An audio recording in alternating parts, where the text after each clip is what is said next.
CJ is he's when I first met him, I told him, I said, you don't look like a guy that's serious about college. You don't. I'm just being honest with you. You don't look like a guy that's been in college a couple of years. You look like a guy that ain't been serious about being great, because he didn't look like he'd been in a weight program or had been taking nutrition. Because I know he's been in one, but he ain't been taking advantage. He hadn't been, nutrition and all that stuff. And he really accepted that challenge. And I think he's put on 10 pounds since he's been here. And so he's just a kid that holistically, if he really buys in, it's just going to accentuate all the gifts that he's got. And so I've been very encouraged with him. I mean, he's what we thought he'd be. He's explosive. He's fast. He's got great ball skills. He's a guy that we can use in a lot of ways.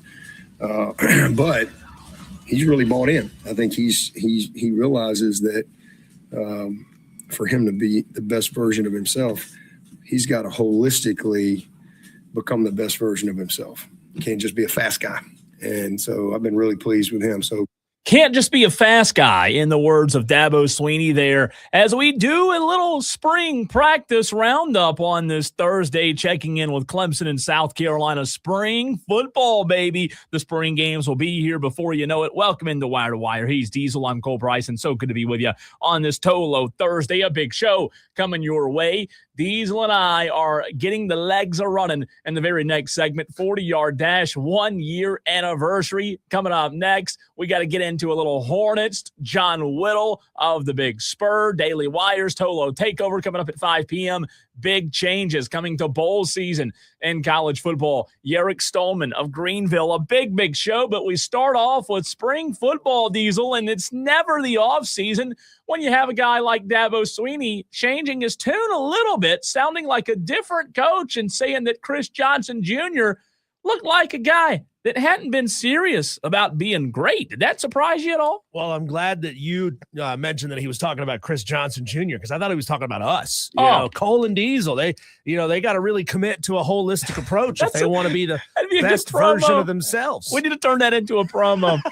We do need to turn that into a promo. Dabo's short snippet, and then our 40-yard dash. Yeah, what happened to Cole and Diesel? Well, they weren't serious about college. Yeah, you can't be fast just off the line. And you know what? I wish I could say you were wrong on that. There were way too many times I wasn't serious about college. But that was an interesting piece of audio from John Blau of the Post and Courier, Diesel, talking about SMU transfer Chris Johnson.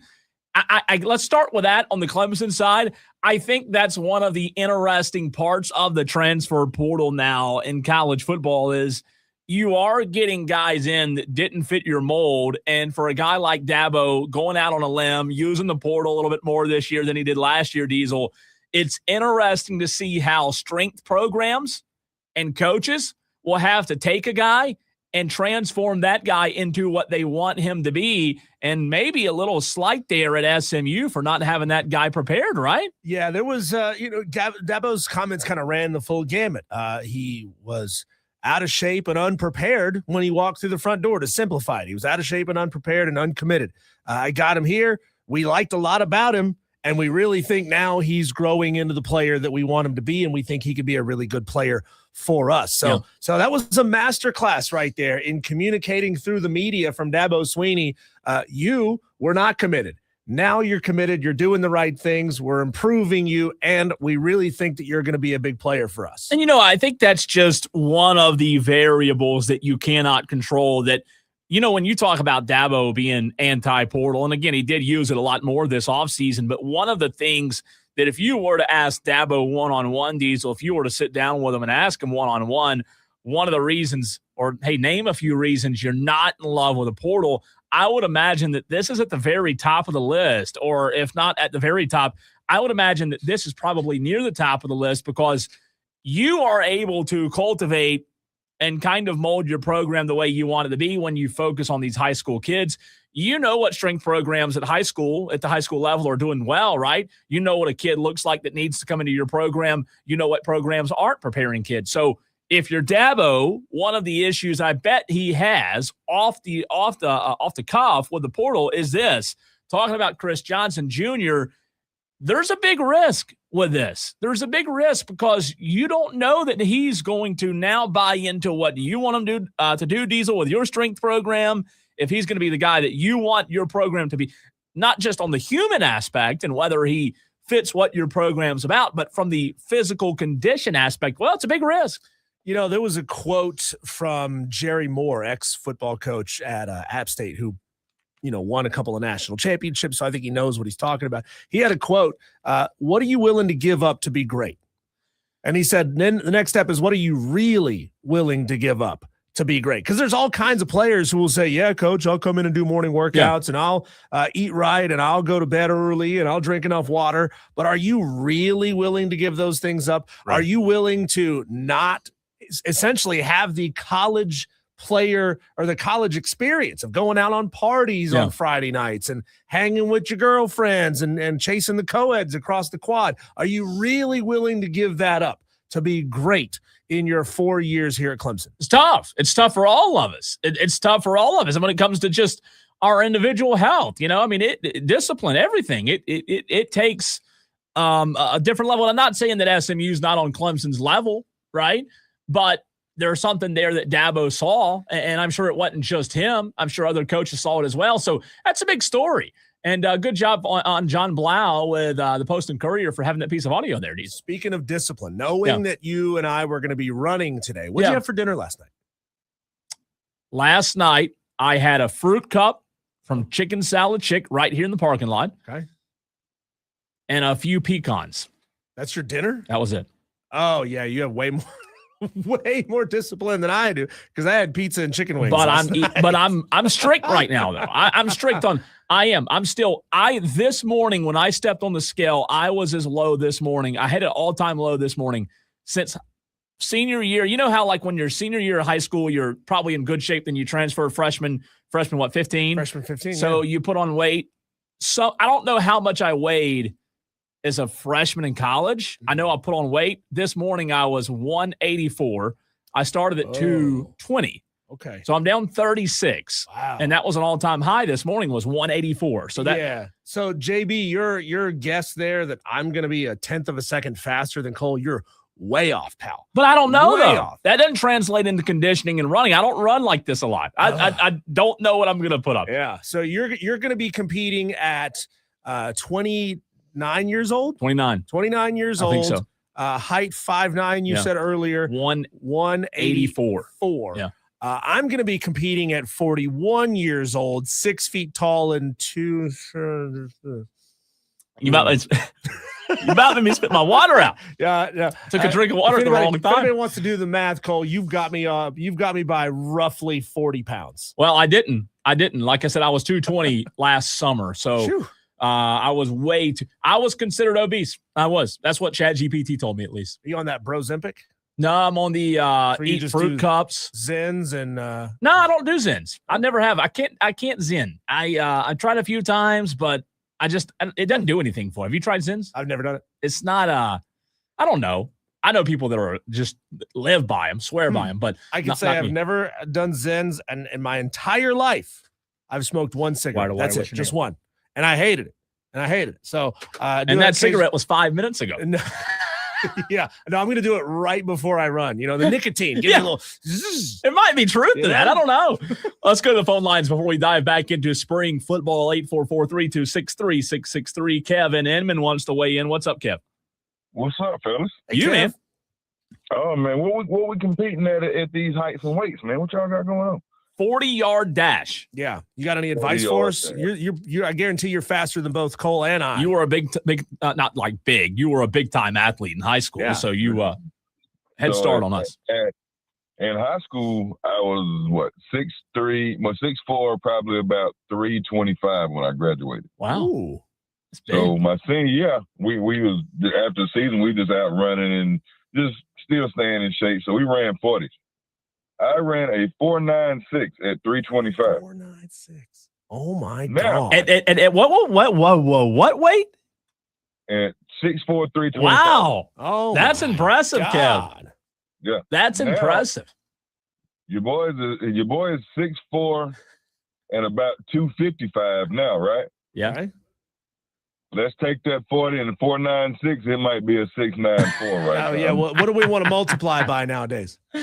Yeah. We listen, man. Man. You can get after it though, man. Last year on the field, and I was going to run out there, and I took off at a dead sprint, and that thigh caught about half sprint. Yeah, you know what, boss. Low hammy down and just walk out there. You know, everybody always gives Dabo a hard time for sprinting down that hill. At Dabo's age, that's not easy to do. No. That's not easy to do, man. Like, Dabo has been doing that for a long time. Yeah. Right. I've seen him race a lot of people down that hill once he gets to the bottom. So you think your 40 time would be what right now? Right now, if I broke out right now, we might keep the ambulance down there and might need the fire truck and the rest of them. And let me chase my grandson, I might still get about an 8.7. We're going to time you with a sundial, Kev? Yeah. Listen, man, I don't know about this sprint no more. We can do a walking fast 40. How about that? I like that. And how old now, Kevin? That'd be at what age? 47. 47. Okay. 47. Yeah. I appreciate the honesty, though. I appreciate Kev, that. if we do this next year, can we get you to come down and do it with us? We'll do this next year? Yeah. I tell you what. We'll give you a whole year to train. Right now, I'm going to get these legs together. Love it. I'm going to report 40s throughout the year till we get there. Yes, check-ins. Your 40 check-ins, right? 40 check-ins about every other quarter, so I got you. Appreciate you, Thanks, Kev. Kev. Good to talk to you. Corn Chip, by the way, says, I don't think it's the nicotine that makes you lose weight, but the oral fixation doing that instead of eating. I used to dip tobacco and was skinnier then, but it's been 6 years since I had any. And that is true. I have a lot of friends that, whether it's Zen or nicotine, whatever, it takes the place of eating a lot of times. So I guess I like to eat too much, man. I like to eat. I like to sit down at the table. It's a ritual. Yeah, I do too. It's hard though. I mean, you got to be disciplined. You really do. So on the Clemson side of things, when it comes to the spring football, the spring practice, by the way, Tolos, we'll be doing that in about 10 minutes, the 40-yard dash. If you want to watch live, you've got to join the stream, Twitter, Facebook, and YouTube. You'll still be able to hear us do it on the radio, but we encourage you to join the stream here in about 10 minutes so you can see Diesel and I and Rob Jones attempt a 40-yard dash, keyword attempt. All right. Let's see, some John Blau's Clemson Twitter notes from him, the likes of Grayson Mann, others out there. Diesel, I think the biggest takeaway from spring football thus far is the O-line room. The offensive line room has been a positive for Clemson. Clemson coach Dabo Swinney says he feels really good about the O-line room. The question mark is where Easton Ware is going to be. We've answered that question in about 5 practices, says he didn't waste the fall after sitting out with an injury. He's a true tackle, talking about Easton Ware. I think the biggest thing is you talk about quarterback competition, you talk about races and who's going to start here, not like race, what race you are, races for position, right? Who's going to start where? I think the biggest thing, Diesel, this time of year is what Dabo said in that quote that I just read, more so finding your spot, right? It's early. You're not going to find I know everybody's fixated on the quarterback. You're not going to find that out in spring practice. You're just not. It's more of, hey, this guy, where's he belong? Does he belong at tackle, guard? Trying to find these nuances of where these guys fit so you can actually decide where they go on the roster, if that makes sense. Yeah, and you like Dabo was saying, you find out who really is committed, who transferred just for the cash, who thought that they could kind of coast going somewhere else. Now, you would hope that any player transferring to Clemson would understand coming into this thing that it's going to be a step up in intensity.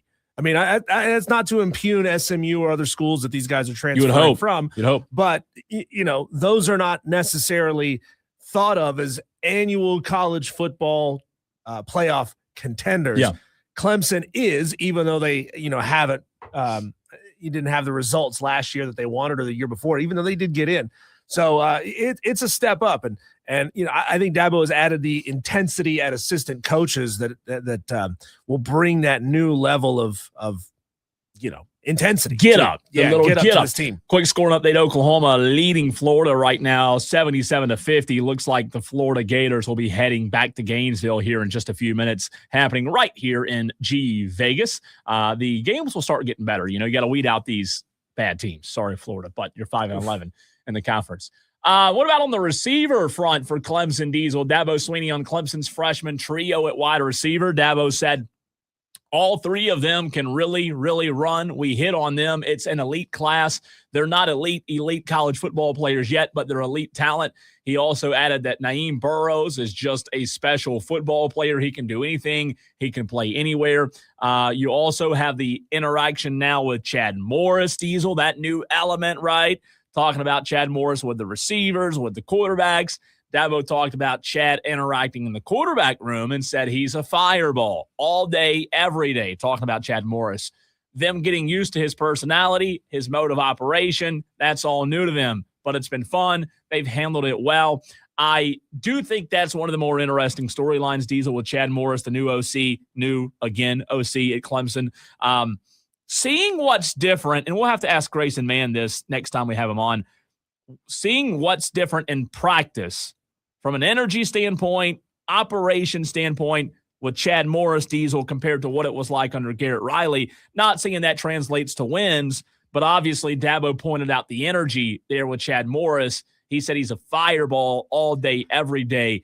I don't know if that's enough to get Clemson a good quarterback and all of a sudden bring Christopher Vezina to, Deshaun Watson status, but maybe that's a positive, and maybe that's something to watch, just how big of a change that energy can be having a new voice in the room. Hey, there's all kinds of quarterbacks, and we see it all the time in the NFL. Not saying that Christopher Vezina is an NFL caliber quarterback, just saying, that change of pace, that change of message, that change of mentality can be huge for them. So, you never want to write a guy that had all of the fanfare and all the accolades coming out of high school that Christopher Vezina had. I mean, maybe Garrett Riley ruined Christopher Vezina for a year or two. Maybe Garrett Riley just had no clue how to get the best out of Christopher Vezina, or maybe he poured all of his attention into Cade Klubnik and didn't give Christopher the developmental time that he needed. But, maybe a change of pace in OC can really be a big difference, and Christopher Vezina will surprise us. Maybe so. Rich Bisaccia, I think, is interesting as well, Diesel, when you talk about him coming on as the special teams guy. And we talked about this a little bit with Grayson on Monday. And, it's a good hire. We don't know that it elevates you from 6 to 7 or 8 wins, but a guy who had a tremendous amount of NFL experience with Oakland, or the Raiders. Maybe they were Oakland when he was there. I keep saying Oakland, but he talked about it. Dabo talked about Rich Bisaccia. He said, he's the best. I think he's one of the best out there, and had an opportunity to hire the best. He also noted that former Raider Hunter Renfrow texted him about the former Las Vegas coach, and said his players love him. He's an incredibly well-respected man, a great husband. So it seems like Dabo did hit a home run in the hire of Rich Bisaccia. I don't know, though, that you'll see – maybe you will. I don't know that you'll see like a tremendous difference immediately. It might be one of those things with special teams that takes time. Obviously, you want to hire the best. Yeah, I did call him Oakland, Shane. I know. I don't know why. San Diego Chargers. You just have that in your brain. Yeah, it's hard to get rid of. It takes a long time to undo some of these. I know. There are people who still call it 1AA football. Yeah, that's true. So Rich Bisaccia, Diesel, I think might be an interesting story down the road. I don't know, though, that it'll be one of those things where you notice a huge difference in week 1 out of the gate with a special teams coordinator. No offense to Rich. Yeah, it'll be interesting to see, what kind of creativity he can bring. Not that you have to be all that creative in special teams in the NFL, especially on kickoffs, because the rule doesn't really allow you to be. But we'll see. We'll see if he can bring that kind of element that's missing. I mean, the teams that have it, the teams that can do it effectively, man, it's such a weapon for them. But the teams that don't have it, it's just ho-hum, boring, punt the ball. All right, fine. Let's get on defense. Get on defense. Here's another prediction for 40 times coming in. Forrest on Facebook. You don't like that. You don't like that, do you? That's a little unfair. Jerk. That is a little unfair. Jeez. He says Diesel 684, Cole 531. I'd be happy with a 531. Right? First digit 6. That's insulting, Forrest. When we get back from doing the 40 and get back up here to the studio, we'll go through some of these times. You pulled them up earlier to make us feel better or worse. I don't know which one will make us feel, but there's some interesting times out there from this year's 40. Yeah, we'll see. When we come back, let's do it, Cole. Let's see who can find the fastest time between you and I. Ooh. Who has fallen off or improved from last year, because we do have a rough 2025 40-yard dash times. That is coming up on the other side of the break. The 2026 wire-to-wire 40-yard dash combine next.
Diesel, do you have us there, big buddy?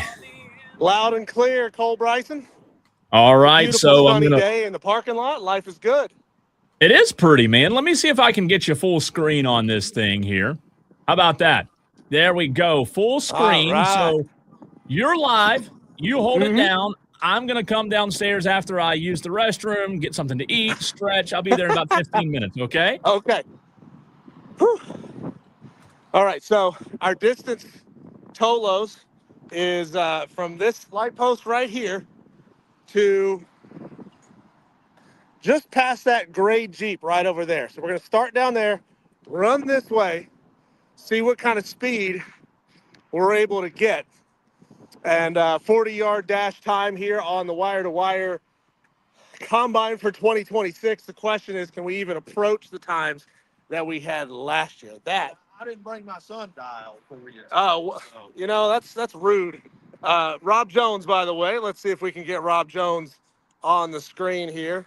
Rob Jones, let's make that go away. Rob Jones is going to be our timer from 98.9 WORD, voice of the Carolinas. So, you know, I trust Rob, okay? Yeah, I trust I Rob. can be trusted. I 100%. You know, here's a 5 here. Just let's subtract a little time here. So what we're going to do is Cole is on his way down here right now. He has got the studio set up. Cole is going to man the phone, the video, the one that's going to be doing video. He's going to be doing that. We may set it up on this, post right over here. We'll get down there, get ourselves ready, and then we're going to run. 2 passes was what we did last year. 2 passes. First one for me was a lot faster last year. I lasted about a 10th in the second one last year. So Cole Bryson is here. Cole, we'll give you the phone. I don't like the wind. Can we redo this another day? Well, now we're going to be running I'm into the not- wind. That's the I'm problem. not doing this. We're running through the wind. Have you introduced our official? Throwing the foot. Have you been introduced? Yes, I have been. That's our official sport keeper. What's he doing? He's been kind of loosening up. All right, here's my. Oh, you have yours? I've got it. Yeah. But even though it's droid, they have a clock. Yes, they have a clock on there. And for you two, Hey! I could've We're live brought on a radio sundial. right now. I should have brought a Sundial. That's sundial. kind of mean, but I like it. All right, Tolo. So let me put my stuff down here. Are you starting down there? I've got to turn this camera around. So we're live on Wire to Wire. If you are driving by the station, give us a honk, 1 2 1 2, little honk honk, and cheer us on a little bit. So let me get over here. Hold on, Diesel. Let me get over here. We are live in Greenville. It's our annual 40-yard dash. And on Rob's go, Diesel's going first here. A windy day, and he's running into the wind. You ready, Rob? There he goes. He's off. Look at him getting it. He is getting it. Ladies and gentlemen, to the finish line he goes. Diesel. 5.75. What was that one more time? 5.75. 5.75. Faster than last year. Diesel, that was very good. 5.75. Well, according to the notes, I ran a 5.6 something last year. Oh, According to the notes. that was fast. That was fast. I'll be honest with you. I was impressed. What, like a 5.2 last year? Something like that. 5.75. You are running into the wind, though. Did you notice that? Running into the wind. So one more time. Diesel's first attempt, 5.75. All right, not bad. So I'm going to hand Diesel the phone now. Yeah. I've got it facing outward now, Diesel. Okay. Recall Tolos. Running that at 41 and change years old. Soon going to be turning 42. Not in the best possible shape.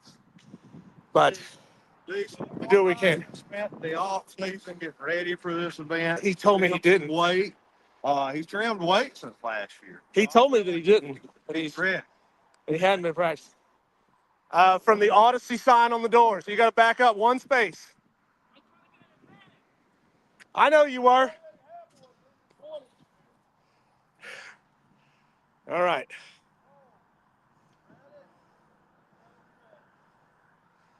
All right. Any predictions, Tolos? Any predictions on the time?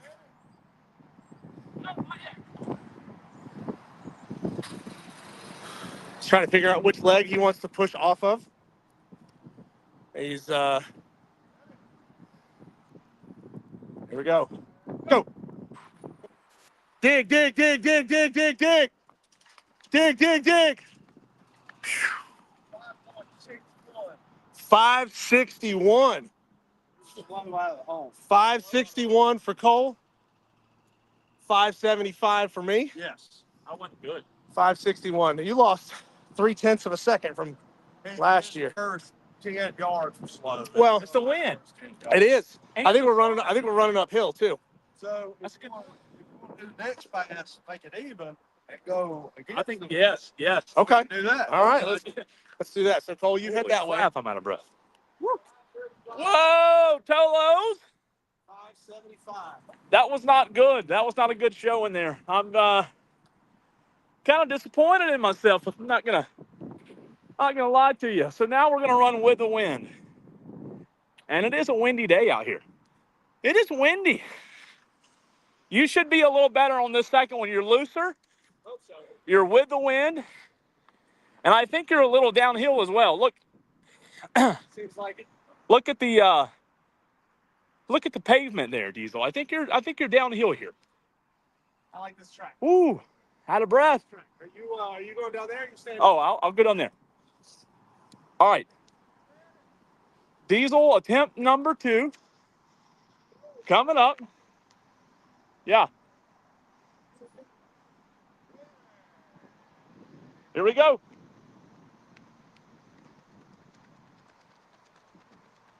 That was good. 5-5. Whoa. 5-5. A tenth of a second 5-5. based on the wind. Tenth of a second worth the wind. Say that again. That tenth of a second is worth the wind that's blowing, because now you're running with the wind instead of. That was really good. 5-5. Yeah. 5-5-0. 5-5-5. 5-5-5. All fives. Wow. A lot better than if it was a second slower. I I know think that. that's 2/10 of a second. That's big. 5-5-5. Second time for Diesel. Yeah. All right. Now 2/10 of a second, basically. pressure's on. You got this, Cole. You're The worst young, you're part is fine. when you hand the camera over and you're out of breath and you're like, oh, trying to trust me. Take your time. Take All your right, time. here we go. Get down there. Do we? University of South Carolina both missed out on that speed right there. They could have You know- had that kind of speed on the field. I'm like Gimli from Lord of the Rings. I'm dangerous over short distances. I'm well beyond y'all. The fender of your car. Y'all be calling the doctor. They can be in the hospital. Okay.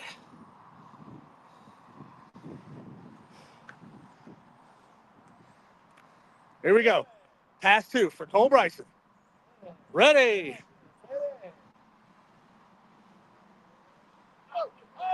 Oh, we got a missed start. Cole scrubbed the start. Look at him. He's already sandbagging.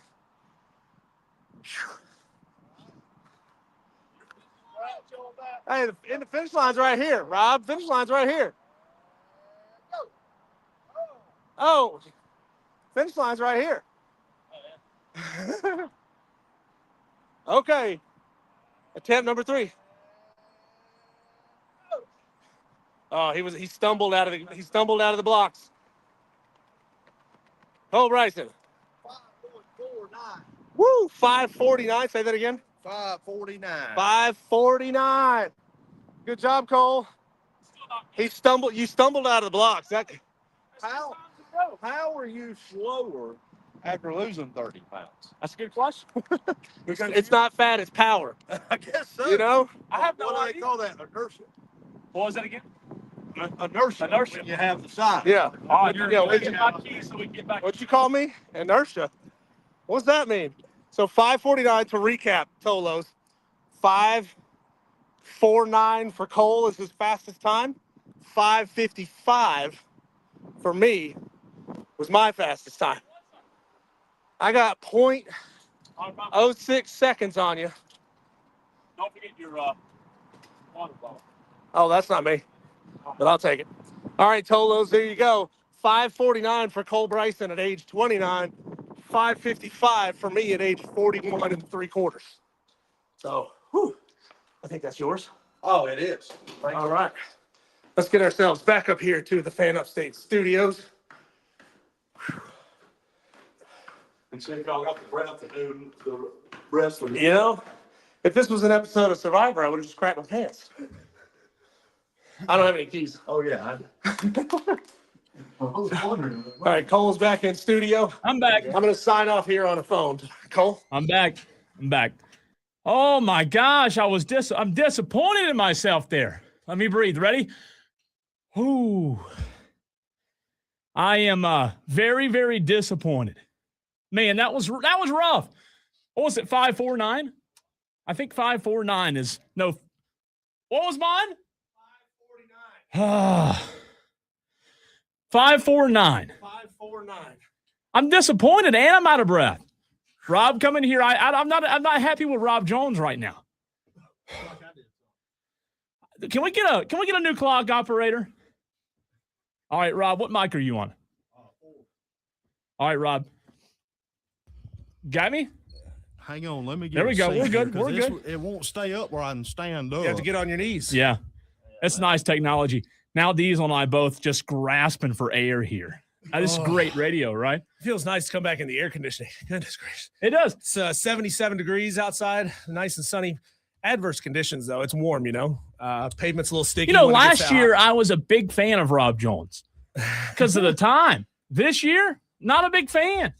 Rob, you got some explaining to do. Well, I hear you there. It's kind of like how they say in boxing or MMA, don't leave it up to the judges. So don't leave it up to the judges. Yeah. And you got it. Why was I starting slow? Your first time with reaction time, I thought. And your second time, you got down in a crouch. So you changed your tactic the second time. And I saw your plant foot, whatever knee that was, it kind of wobbled on your takeoff. I didn't start good either time. I don't know what it was. I did not start well. It was a little bit better the second time on the start as far as the time in that first 10 yards. But that kind of what, and here's the thing. We need the splits. If you're not used to running from a sprinter position, it's hard to run as fast through that position unless you're used to it. Yeah, that's a good point. Thanks for making me feel better there. So again, official times, what are our lowest? What were they, Rob? The best times were a 5:49 for you, Cole Bryson, and a 5:55 for Diesel. Man, 5:55. You got those down? I got them. I'm disappointed. I really am. Do you recall what Cole's first pass was? It was a 5.6 something. 5.6 something. 6.7 maybe. No, Rob, is that right? No, 6'7". no. 6'7". Let's not do that in here. Come on. Well, I am a little disappointed. How did I lose 36 pounds and run slower? I might have gained 10 pounds from last year. And you were faster. Yeah. So, and we both got a year older, but that doesn't make any sense. So the uphill consistently, here's what's interesting about that. Running it uphill into the sun, into the wind, both cost us right at 0.2 of a second. See, that's in our first passes. That's legit. You can't count that against us, right? That's the wind. It was really windy, man. Thank you, Shane. Cole's first pass was a 5.61. 5.61. So you picked up about 0.15 seconds. I picked up 0.20 seconds going downhill with the wind. Man, I really thought I'd get closer to a 5 flat. And I know that's asking a lot, but golly, man, I don't know what it was about my get out. Like I just didn't get out well both of those times. Did you have a big stance, a wide stance? Not really. I tried to make sure that I put all the weight on my plant foot, so that I could really get off. The back foot. Yeah, on the back foot. Now, when they're doing it, when they're sprinting in the combine, they're using blocks. So that certainly helps get out of the gate. And they're wearing cleats on turf. True. So it's a little different footwear. Now, for comparison's sake, I pulled the fastest and slowest times recorded in the 2026 NFL Combine. Uh-huh. The fastest time, neither one of us got within a second of that. Fastest time was 5'9", 164-pound wide receiver from Mississippi State, Brennan Thompson. He ran his 40 at 4.26. Wow. That is blistering fast. Wow, that is speed merchant really right there. fast. It's Rob Jones fast. Now, the slowest was a 6'7", 319-pound guard from UCLA, Garrett DiGiorgio. Garrett DiGiorgio at 319 pounds was faster than both of us. Yes. He ran his 40 at 5.36. 5:36. So we were slower than the slowest guy in the combine. Your fastest time was a 5:49. So 0.13 seconds slower. Mine was 5:55. So I was 0.21 seconds slower. That guy's a than Garrett. world-class athlete, though, who's True. been Thank training his you. whole life. Thank you. That Yeah. makes me feel a little bit better, Rob. And he spent months training for the Right. combine. That's true. We Right. spent 5 minutes. Yeah. We did stretches right here. We stretched out here. That We is jogged it a that couple does times. make me feel a little better. A little better. Yeah. So there you have it. Rob Jones, you hanging with us one more segment? Yeah, I'll hang on. We got to get to these Hornets, man. These Hornets are red hot. And I want to get your thoughts on the change in the high school league as well, Rob Jones. Yeah, let's talk some state finals since that's going on. Yeah, today, too. Greenville, Landrum happening right now. We'll give you some updates on that. Rob Jones joining us in the house next.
Well, our 40 times have been completed, and Diesel did good. Cole did not. A little disappointed in myself, but it is what it is. I'm not an athlete. I'm a radio show host, right?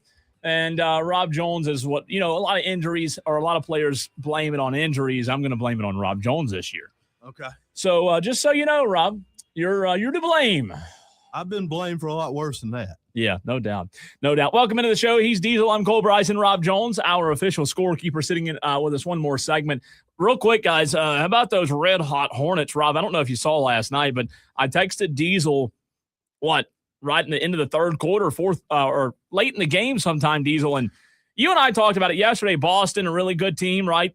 Contenders year in, year out, and I don't know if our Tolos know what happened last night, but Charlotte, the Hornets, Laid the wood. woo! And that's not an exhibition. It was a real game. Yeah. Charlotte with a big win last night. You know, I was listening to, had to watch the highlights, obviously, because you can't watch it on TV because it's buried behind a paywall. I was watching the highlights, and the play-by-play crew, which was a partisan Celtics play-by-play crew, they talked multiple times. This is just highlights, by the way. You're not even listening to the whole game. Multiple times I heard them mention, oh, well, this is the back end of a back-to-back for the Celtics. Guess what? It was the back end of a back-to-back for the Hornets, too, and the Hornets were on the road. Yeah, on the road. Rob Jones, can you get on board with the Hornets hype? Yeah, a little bit. I mean, I've always kind of been a proponent of Con Knipple to start God. True. Can we say that guy's rookie of the year? I mean, really? without a doubt. I mean, we talked about it a couple of weeks ago. Diesel and I did. I mean, he's got serious consideration now for rookie of the year. So it's fun to see. Let's see if it continues. And how about this? You know, so many years the Hornets have been bad, and I'm just glad that the fan base for the Hornets now has something to be excited about. Yeah, good players. And finally, you got to give Ball a lot of credit too, man. Like, that guy's been playing well. I think he's matured a lot. And Charles Lee, the coach, deserves a lot of credit. So good to see the buzz happening in the Buzz City. Real quick, let's touch on these high school games happening. Rob Jones, state championships, Landrum in action right now in Let's It's Gone final. And then Yerrick Stoneman in Greenville in action tonight at 8 o'clock. How about this, Diesel, Rob? Both the girls and the boys for Greenville playing in a state championship today. That's remarkable. That's huge. And you did kind of miss the 4 o'clock game is 2A boys, which is High Point. Yes. Thank Phillip you. Simmons. Okay. So that game is going on before the Greenville doubleheader down in Columbia. Very interesting to me, kind of how these matchups are going to work out. High Point's been really good all year long. They've won 25 games. I don't care who you play. If you win 25 games in a high school season, you're a really good. Unless you're Miami of Ohio.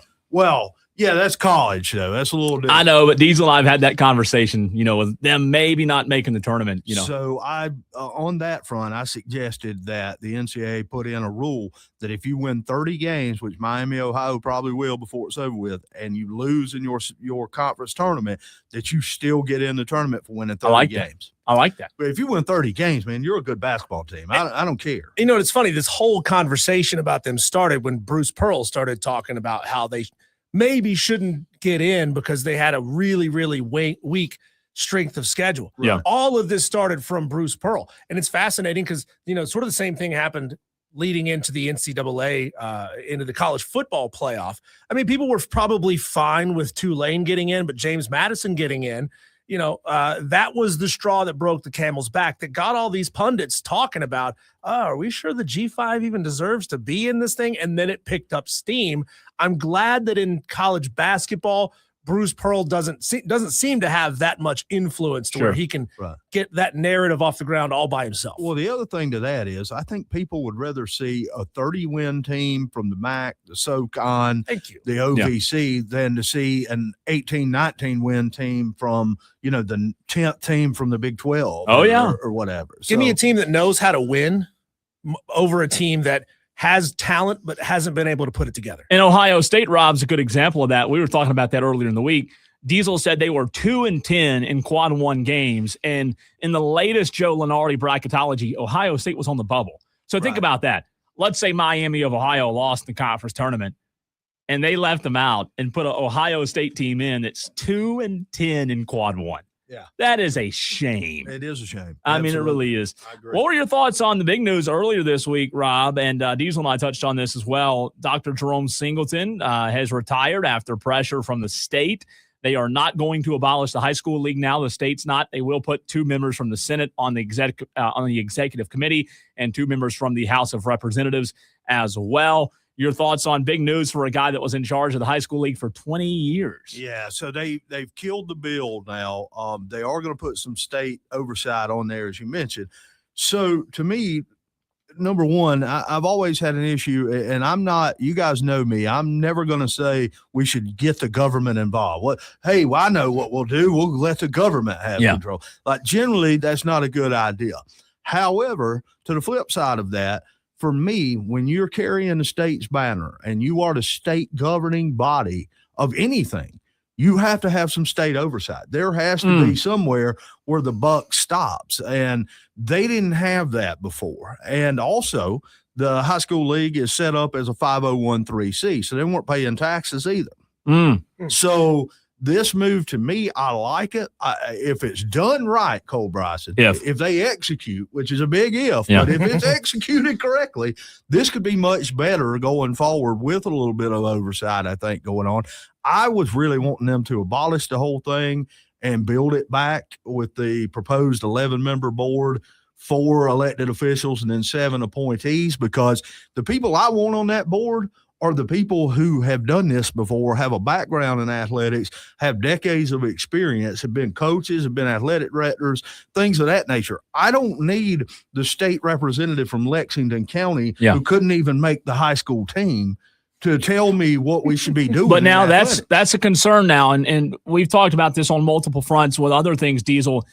If this high school league has 2 members of the House of Representatives on the executive committee and 2 members from the Senate on the executive committee, are we not now tiptoeing the line of, well, hey, this House of Representatives' son goes to this school down the road, and now they're going to bring influence on? That worries me a little bit. I guess it's possible. But that's always been the case. You don't think that the people who run the high school league, their kids don't go to school? No, I'm sure they do.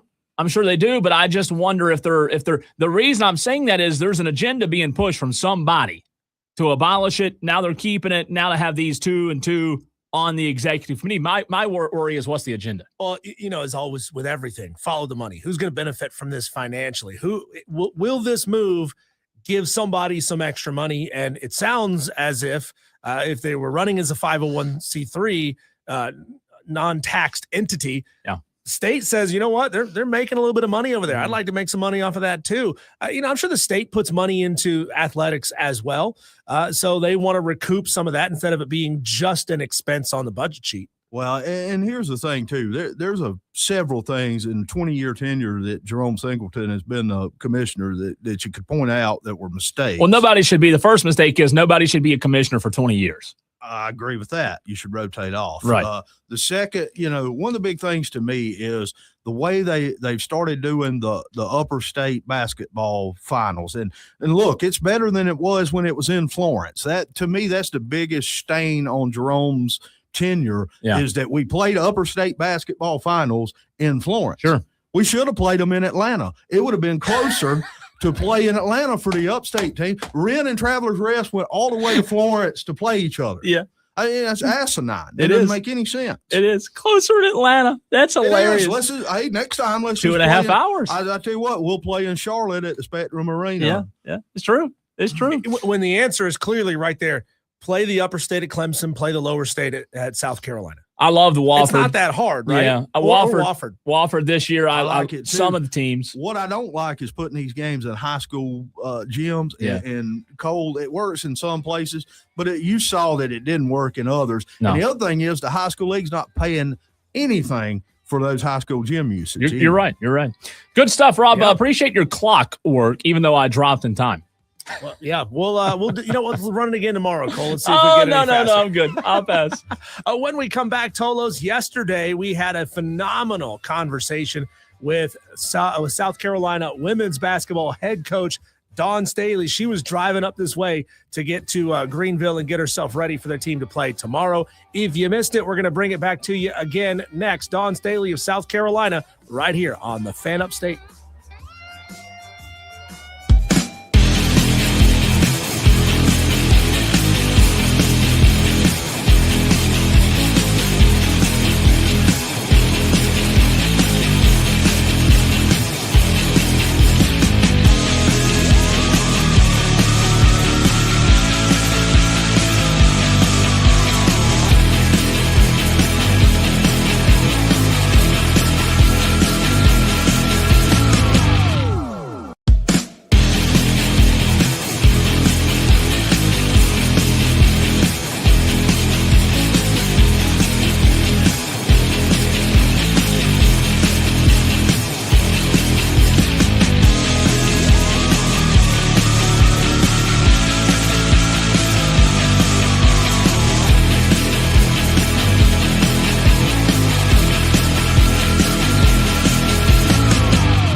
to get $50 in bonus lineups after your first $5 lineup on Prize Picks, or it's good to be right. The Fan Upstate. Here's how to get in the game. On your radio at 97.7 FM Greenville, 97.1 FM Spartanburg. Listen on your phone, download the Odyssey app, and search The Fan Upstate. There's a whole lot more to know about sound if you really want to go into the subject.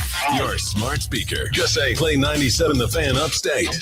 On your HD radio at WFBC HD3. Oh, there's just one more thing. And on your computer at TheFanUpstate.com.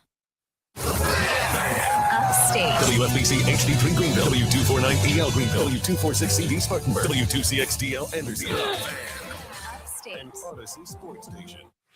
You ready? Let's go.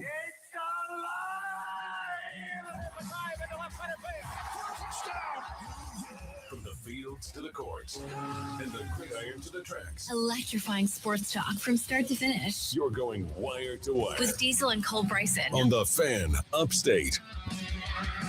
Still a couple of days until we see the South Carolina Lady Gamecocks on the court here in Greenville, South Carolina, but we know that they are en route as we speak up the road to Greenville, and we're joined right now by Dawn Staley, the head basketball coach of the South Carolina Lady Gamecocks, here on Wire to Wire with Diesel and Cole Bryson. Coach, this is Diesel here. Good to talk to you again. It's been a while. How does matchup preparation, what does it look like for you when right now you still don't know who your opponent is going to be? You know it's either Kentucky or Georgia. So how do you dedicate the time that you split between those two teams, or do you just sort of play the odds of who you think you might face? No, well, we just played Kentucky on Sunday, so they're fresh in our minds. I haven't played Georgia in quite some time, couple of weeks, but we split the film session today prior to practice. So we're giving. You just gotta, for us, we just have to their top 3 and 4 plays that we'll go over tomorrow in our practice, and then then it's just time to play it. Sometimes you go into games, not being able, especially tournament time, not being able to fully prep like you would normally prep. But our players are up for the challenge. And you can't forget they also have to prep for you. So they actually have less time to prep for you, when they're playing and then having to play the next day. So I think it's we're all at a disadvantage at some point, but the players are going to be the ones that make the plays when it's time to make the plays on both sides. Yeah. Coach, it's Cole here. You're not as much at a disadvantage as Vic Schaefer is, though, here in a couple of days. Appreciate you hopping on with us, as always. Coach, sorry about that. I shouldn't have gone there, but I did. On a serious note, Coach, let me get your thoughts. I know there was a 4-year gap from the time that Coach Holtz left South Carolina to the time that you were hired in 2008, but we just got the news. Former Gamecock football coach Lou Holtz did pass away. His family released. Did you ever have any crossings? Like I said, there was a little bit of a gap there, but did you ever have any crossings, time spent with Coach Holtz? Yeah, I never got a chance to meet Coach Holtz. I mean, obviously they talked so extremely well about him and what he did to our Gamecocks, and prayers up to his family. I hope his soul is resting, in peace. And I know that we all, even if we didn't have a lot of contact with him, know his legacy here in Gamecock country, and we feel bad. Hopefully he'll send down some Gamecock love from above. Yeah, it's a tragic passing. I know a lot of us around here thought so very highly of Lou, and the job that he did bringing that football program back to respectability that allowed it to be what it was after him. It can never be forgotten there in Columbia. Coach, I'm sure you probably didn't see this, but kind of a weird situation at the Sun Belt Women's Tournament today. There was a brawl on the court. 8 players ejected, 7 of them off of one team, and a referee went down on the court. Can you talk to me about your evaluation process of emotional intelligence in those key situations? How do you look for it in a recruit, in somebody that you may be bringing in via the transfer portal? How do you make sure that they can keep their cool in those big time situations? I mean, you really don't know. I mean, when it's competition on the line, I think we're all susceptible to crossing the line, and I don't think anybody goes into the game intentionally doing that. We had that, maybe 2 years ago at the SEC tournament where things got out of hand, and you try to control the controllables. I do think when you're in that type of situation, you really have to just educate. As much as you educate your team on don't leave the bench, control the controllables. Don't let, they're not robots. They're human beings, and things happen out there that are unexpected. It's the same type of discipline you need when things aren't going your way, and you can't put your team in that situation, because we did have a player that had to sit out an NCAA game, and she felt really, really bad. Like, she felt like it was her fault, and she was basically sticking up for a player. And we'll have to again educate our team that we have to exhibit self-control in those type of situations, no matter what's happening out there. Coach, one of your players, Medina Okot, averaging 10.9 rebounds per game, leading the SEC. And legendary Tennessee coach Pat Summitt once said, offense sells tickets, defense wins games, rebounding wins championships. How does that hold true to what you preach day in and day out, and especially this weekend if you guys want to hoist another trophy on Sunday? Yeah, I would never go against Coach Summitt and her prowess as the queen of this conference. I do think it's synonymous with winning not only SEC championships, tournament championships. It's synonymous with winning national championships. I think when we won our national championship, we were actually high in all of those areas. You have to be. Every national champion must rebound the basketball. That's the thing that you really can't control. You can control, because it's not a skill. It's actually a decision. You're either going to do it or you're not going to do it. And for us, we've been pretty good at it. And the times that we haven't had success, you can directly look at, what the rebounding advantage or disadvantage was. Coach, around here, it's a bit of a slog sometimes to get our listeners invested in what I would call alternative sports. Our fans are NFL, college football, Gamecock basketball, college baseball, and not a whole lot else. But you, having coached an Olympic team to a gold medal and winning a gold medal as well, how invested were you in the Winter Olympics and the men's and women's teams both winning gold in hockey? And did you feel any extra little bit of pride because you've lived through that yourself? It's always pride, but I honestly did not watch a whole lot, because we were right in the thick of, trying to secure another regular season SEC championship.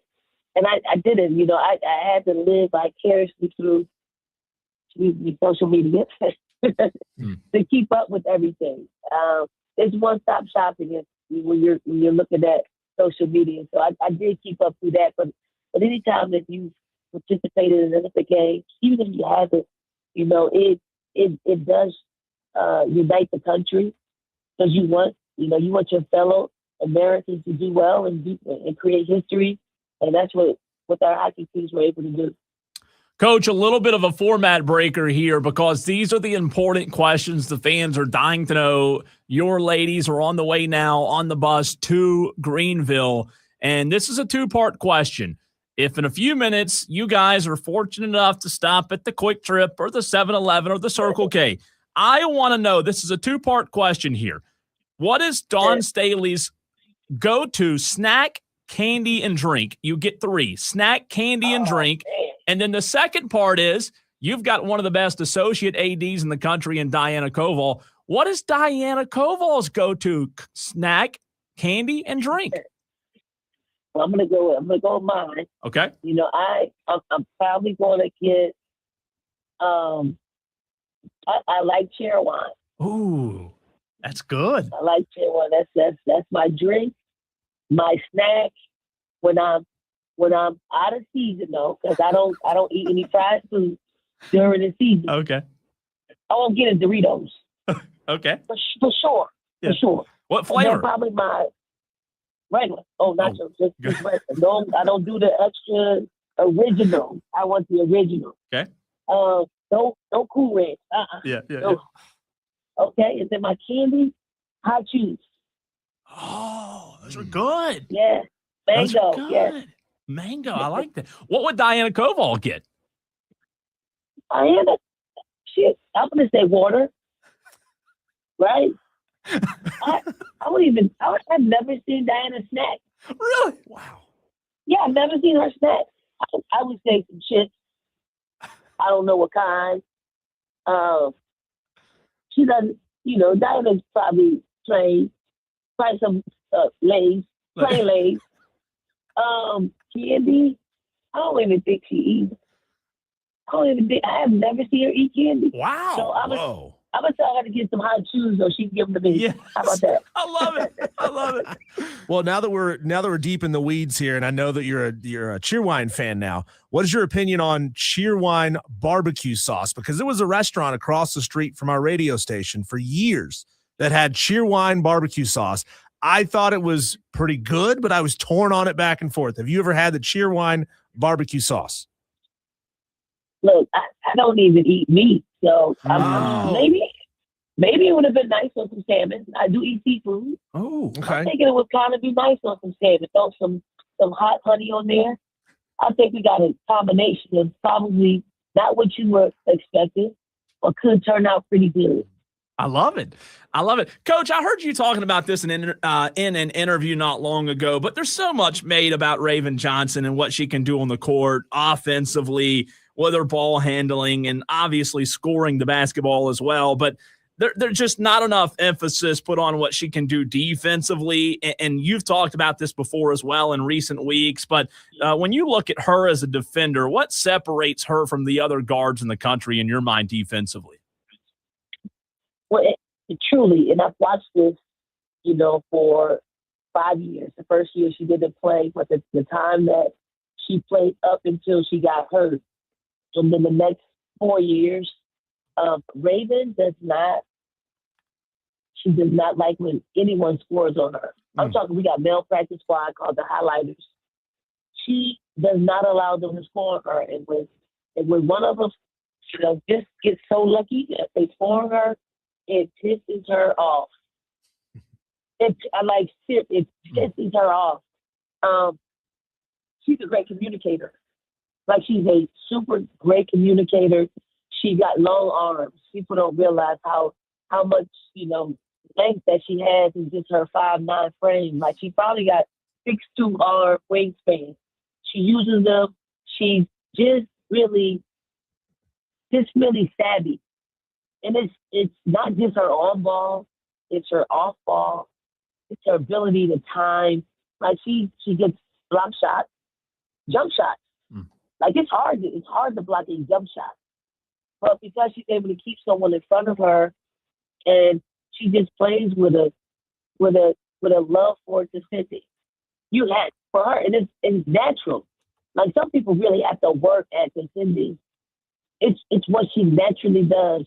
And I'm not saying we emphasize that, but we do. But she came to us like that. She really, like, when I watched her in high school and AAU, she just was a menace out there on the floor on both sides of basketball. Don, I look up and down the season that you've had, and a lot of wide point margin kind of games, a few games that got a little bit tight, but a lot of these games you've won fairly comfortably. Can you look back on this season a little bit? And I know it's not over. There's still a lot of work to do. But games that you won fairly comfortably, that you thought that other team just did something special against you that impressed you, even though you might have handled them fairly well? I would probably say the Vandy game, where just Michaela Blake is super special. Like, she finds a way to get to the free throw line. They spread you out, and they pretty much get the shots that they want to get. And you have to really stay locked in. Like, you gotta contest all shots, even though you may not be in the play. You may be 2 or 3 steps behind the play. You have to throw your hand up. Because they're pretty efficient at what they do. And then they're pretty good at drawing fouls. And they were still able to do that. We just had a really good offensive day. Like, I think we allowed about 70 points from them. And we probably averaged giving up maybe about 55, something like that, 54. But they still got 15 over the average of what we give up. And I think we scored 100 points, but that's really unusual for us to do. But they were still, no matter how big the lead was, they still locked in and played for 40 minutes. Impressive. Yeah. Coach, my last question for you. When you look at the depth that you guys can play with, is that something that you really pay attention to much when it comes to scouting a team for possibly a third time since you're going to see them in this tournament? Because, depth's important in any game, but especially in conference tournaments and for teams that having to play more games than your ladies are, that depth can be critical. But the depth that you guys have with Tornabees and others that you can throw at teams, do you feel like depth is something that from what you've scouted, and not only in past years but in this year as well, where you feel like your team has an advantage here in Greenville this weekend? Yeah, I mean, I would say this. When we won our national championships is because we had a lot of depth. I don't think this year we have the kind of offensive depth that we're used to. Because we're usually up there in the top 10 with scoring, bench production as far as scoring. But it's everything probably else besides scoring, meaning we got some long defenders, we got some pretty quick players who can actually just hold serve and create offense from our defense. We may not have like half court, set up, execute a play. We may not have that fully developed as we like, but they really hold serve when they're put in the basketball game, and we really trust the fact that they can hold serve. And the more they hold serve, the better off in a tournament setting like this, where you could rest some of your starters and not play them heavy minutes, because if you're going to win a SEC tournament championship, from our vantage point, you gotta play 3 games, 3 tough opponents. So that is really important if you want to win, if you're going to win. Well, Coach, the building says Bon Secours Wellness Arena on it, but it might as well say CLA North. Good luck to you and your team this weekend, and go get another title. Thanks, Coach. Thank y'all. Appreciate always having me on. Absolutely. Appreciate you as well. That's head coach Dawn Staley, the ladies head coach of the basketball team, the head coach of the ladies basketball team, if you will, Diesel. And she's a Cheerwine, High Chew, and Doritos kind of coach. But regular Doritos? Come on, Coach. Everybody knows Cool Ranch is better. See, I like both. I don't know if what's weird? I don't know if I have a preference on the two. One over the other. I think I'm good with both, the nacho cheese and the Cool Ranch. Is it weird that I vehemently dislike regular Doritos? It's weird. I got a passion. That's weird. I have a passion That's against really, them. really weird. But Cheerwine, I love Cool Ranch. And Cheerwine, oh, man. Cheerwine, when I go to Cookout, that's my go-to, Cheerwine. Have you ever had Cheerwine barbecue sauce? No. Oh, it's good. No, I try it. It's sweet. It's cherry. It's so good. Coach is the absolute best. I want to say thanks to Diana for always being the absolute best and hooking us up with Coach Staley on the week of the SEC championship. The last few years now, she's called in on that bus ride up here to Greenville. So much appreciate her. And you know what? I think she's right. I know she's right, Diesel, but that depth, that she talked about there in that last answer, I think that's going to be big for them, especially when you talk about other teams that you're going to see similar depth. I know when you look at the statistics, like Tornabees and others are only averaging 4, 5, 6 points a game, but you look at those statistics, Diesel, and think, oh, well, they're not big scorers, but the Gamecocks have 4, 5, 6 players that are all averaging anywhere from 3 to 7 points per game. And I think for that reason, that they're going to be playing on Sunday. What would they play? LSU Saturday at 4:30, I believe. And I think they're going to be playing Sunday again. I really do. All right, let's run off the break. We've got John Whittle to talk Gamecock baseball coming up in the very next segment of the Big Spur. We'll talk Gamecock baseball with John next.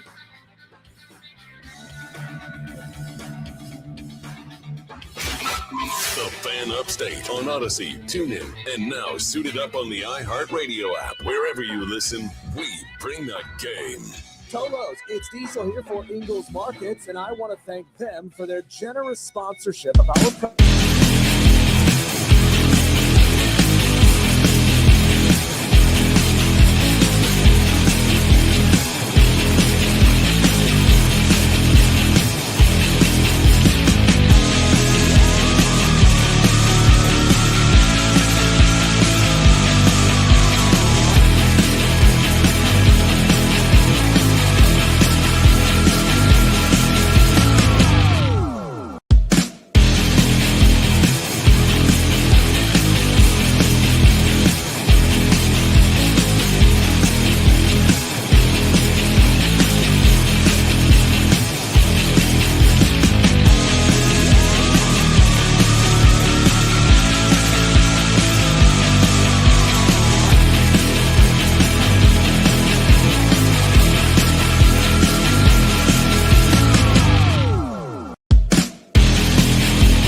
And Upstate. Want to give a quick shout out to the Landrum Lady Cardinals up here in Spartanburg County for winning the 2A state championship. Congratulations to the Lady Cardinals. 45-43 win over Atlantic Collegiate Academy down at Colonial Life Arena in Columbia. Speaking of Columbia, let's go to the phone lines where we're joined by John Whittle of the Big Spur. John, appreciate you hopping on as always. And this is a question that I don't think Paul Maneri would like me asking you or anyone, but the Gamecocks with a couple of midweek wins. And the question for you is, John, do you think midweek wins rather, are a blue pill for the fan base? Do they excite the fan base? I know that's horrible to ask, but what do you think the midweek game does for this fan base right now? Nothing. Yeah. In a win, at least. It certainly does something to them in a loss, and there have been a couple of those. But yeah, for South Carolina fans to jump back on the bandwagon, it's going to take some wins over conference teams, some wins against named opponents. It's going to take more than Charleston Southern, regardless of Charleston Southern's record. I mean, they were 10-1 going into the game last night. Upstate was obviously a regional team last year. They ain't moving the needle. They're going to have to do something. They missed the opportunity against Clemson. They're going to have to do something against Florida. They're going to have to do something against Arkansas. That's what it's going to take. John, I know through this chunk of the season before we get into conference play, it's like kind of a learning lab for coaches to see what they've got on their team, what combinations work the best together, what batting orders work the best together. Now through 14 games, what adjustments have you watched Paul Maneri make firsthand that have had positive effects so far through 14 games? Well, there's two schools of thought. Some folks, and I tend to feel this way, is you have a lot of scrimmages and a lot of practices before you ever take the field for that first game. And you use those scrimmages and practices to figure out who you think your best players are. And then you give them an opportunity to go out there and keep their jobs and show out on the field why you gave them an opening day start.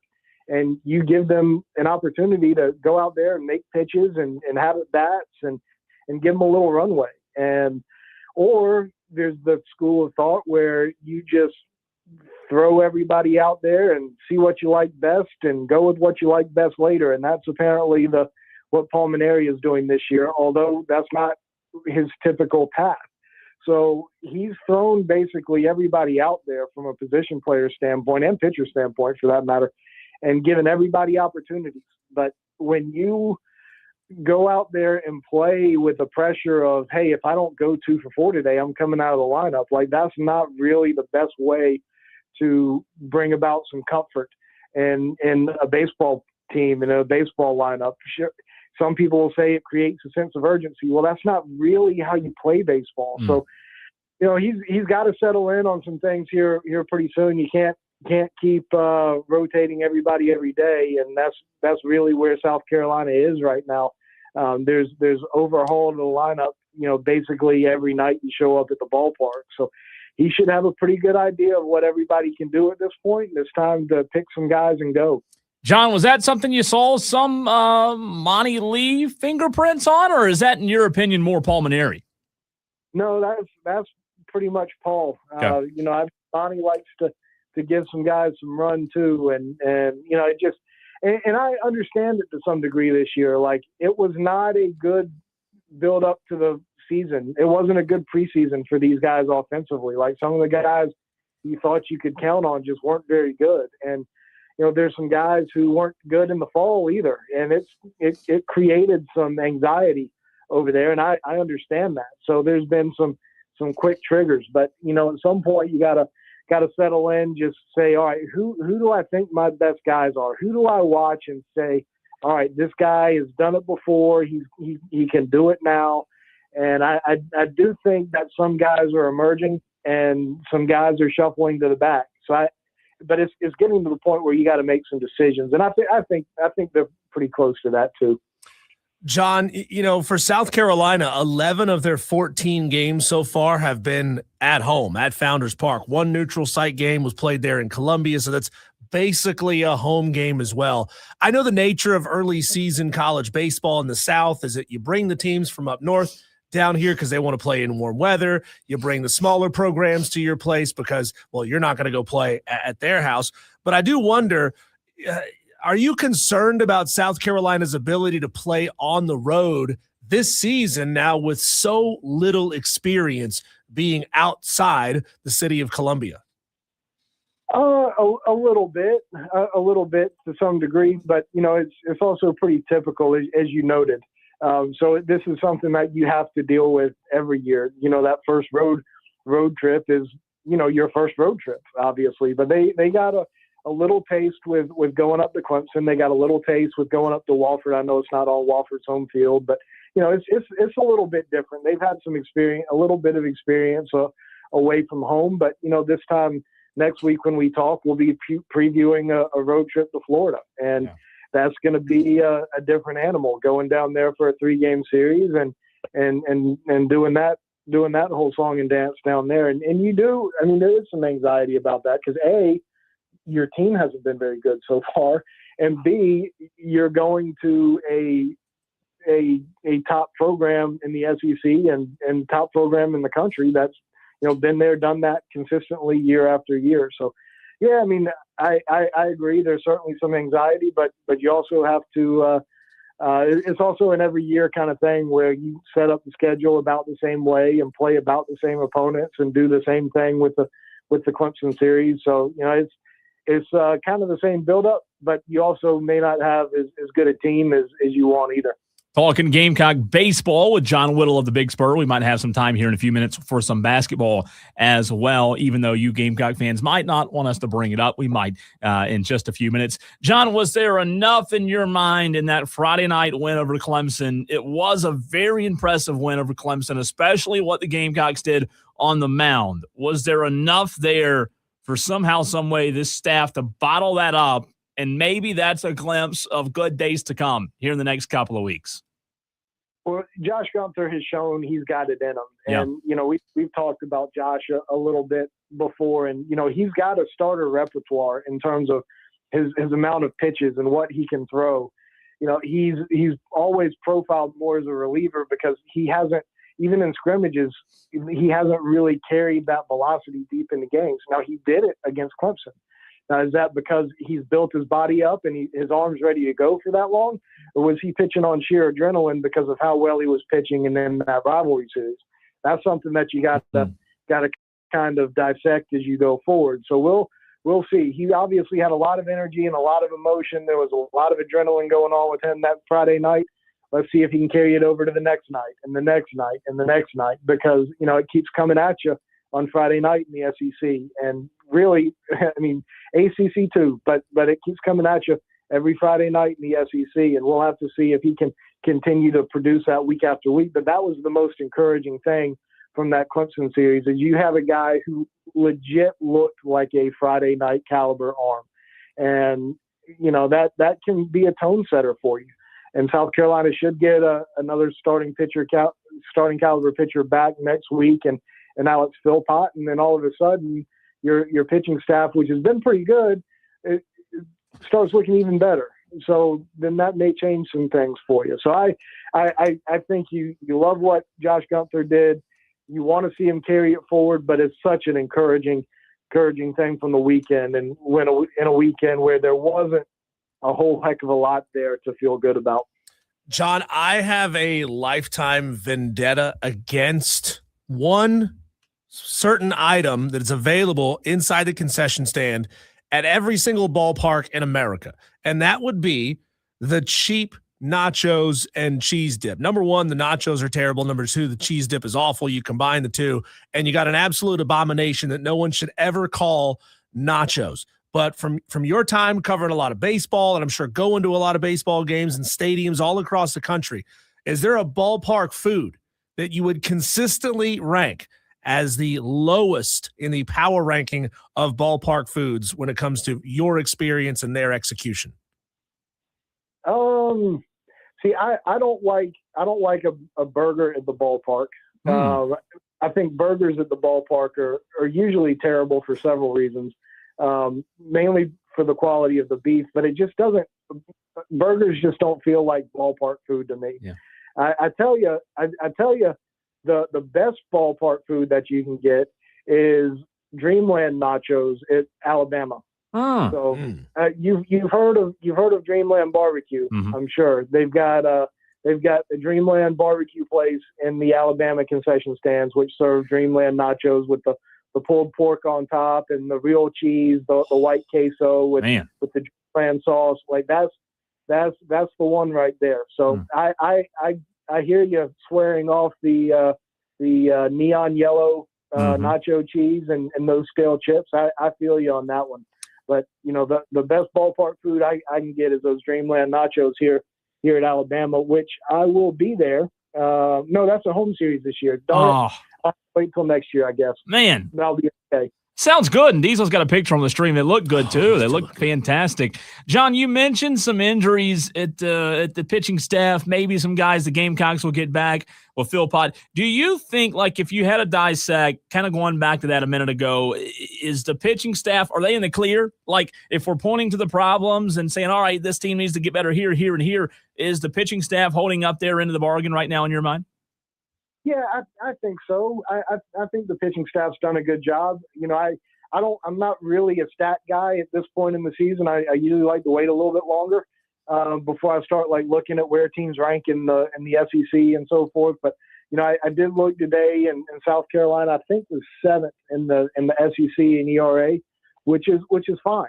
I mean that's a pretty good spot for them to be. I figured they'd be kind of mid-pack in the league, and they've done well, and that's without Alex Philpott, and obviously without Jake McCoy, who's going to miss the whole season. So, they've been good and about what I expected. Now, offensively, that the team just hasn't performed quite as well as expected, and I think they were short anyway in terms of talent, from a position player standpoint. But even being a little bit short, I don't think they've come up as well as they should either. So pitching staff's done about right and about what I expected, and the hitters got to step it up some.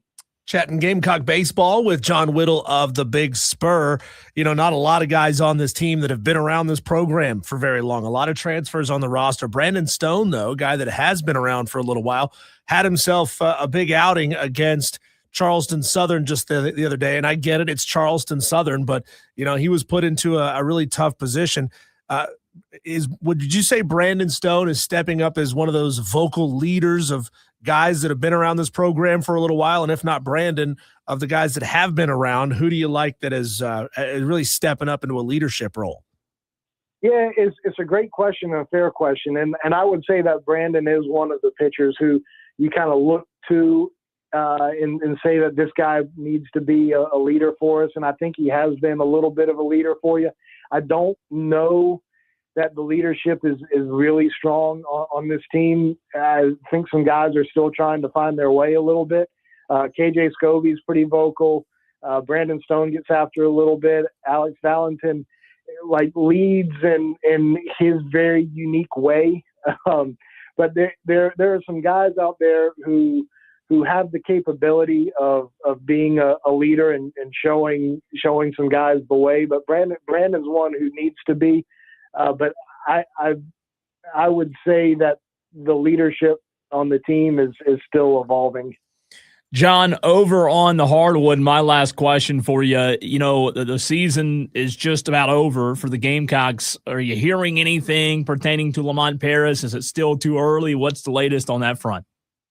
Well, it's certainly not too early to have the conversation. Now, I've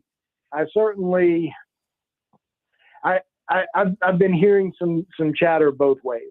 Just to be flat honest with you, I've been hearing some chatter both ways. And usually in doing my job, as long as I've done it, usually when you hear some conflicting info, it usually means that there's not really a firm decision out there. I think they have been looking around at some guys and looking at some different options and different options of how to proceed in general. But I don't know that they're married to one specific deal right now. I felt last week and first of this week too, that they were leaning towards making a change. But today, as we sit here, I'm leaning a little bit in the other direction. So I don't know to give you an answer. I don't really know. It's certainly not too early to ask a question. It's certainly not an unfair question. I just don't have a great answer for you. I've been hearing some mixed things at this point, but it's getting time to come to a decision. And we'll this time next week, I think we will have a clear answer for you. Maybe South Carolina wins that first game and makes it to play in this time on Thursday, but maybe not. I think at least by 8 days from now, I think we'll have some type of clear direction. John, I know there's just so many seniors and big roles on this team. Michi, Mike, Kobe, those three guys are going to be gone no matter what. But, and maybe you don't want to have any of these guys around next year, considering what the results have been like this year. But to your mind, are there guys on this team that just love South Carolina so much that there's a really good chance they stick around for the 2026-27 team? Or in your mind, position, head coach change or not, are they going to be wiping the floor and starting fresh? I mean, to be honest with you, just like looking at the roster, to answer your question, if somebody's going to be back, if anybody's going to be back regardless, I mean, I would have to tell you no. I would think that Hayden DeSimian is probably going to want to come back regardless. I would think that Elijah Strong is going to want to come back regardless. But those are the only two who I would put in the probable category of being back next year. I'd say everybody else is kind of up in the air, whether it's Eli Ellis or Grant Polk or EJ Walker, Jordan Butler, Kreese Desendoko, the guys who are redshirting, Cam Scott and Abu Yarman. I can't sit here and tell you that those guys definitely are going to be back and definitely want to be back. There are a couple of guys who I think you need to try to hang on to, but I don't think any hearts are going to break for anybody who leaves. John, as always, appreciate your time. Great stuff. And we will talk to you next week.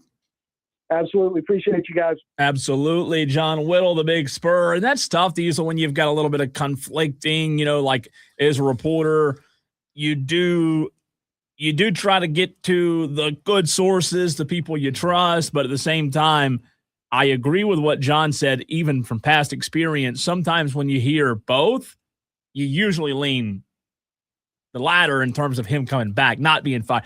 It's fluid, though.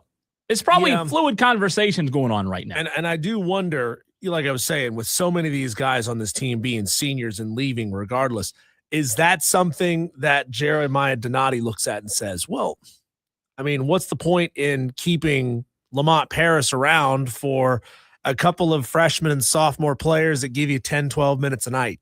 Could you say that those guys will continue to develop under Lamont Paris? We just got to give them a little bit more time. I mean, why not say at that point, wipe the slate clean, start fresh with everybody. There is no culture in this program. So keeping guys around is not going to mean anything to anyone. The only thing keeping them is the buyout. Let's be honest. Yeah. I hate to sound that way, but that's the only thing. Like if you told Jeremiah Donati that guy could walk, scot-free right now, and it wouldn't cost, he'd be walking. But the buyout, 12, 13 million, whatever it is exactly, I think that's probably if he does stay around, that's probably what's going to keep him around. Well, we'll find out how frustrated South Carolina fans really are. No if doubt. They're willing to pay that buyout. When we come back, Cole, let's see what's happening out there in our Daily Wires.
Bryson, and Diesel on the Fan Upstate. Well, there's a lot to get to in the sports world. Let's do it rapid fire, Cole. These are our daily wires, the buzz around the sports world. The Hornets last night did the unthinkable. They improved to 32-31. Is there anybody else more excited about a team one game over 500 than Hornets fans? You got to be.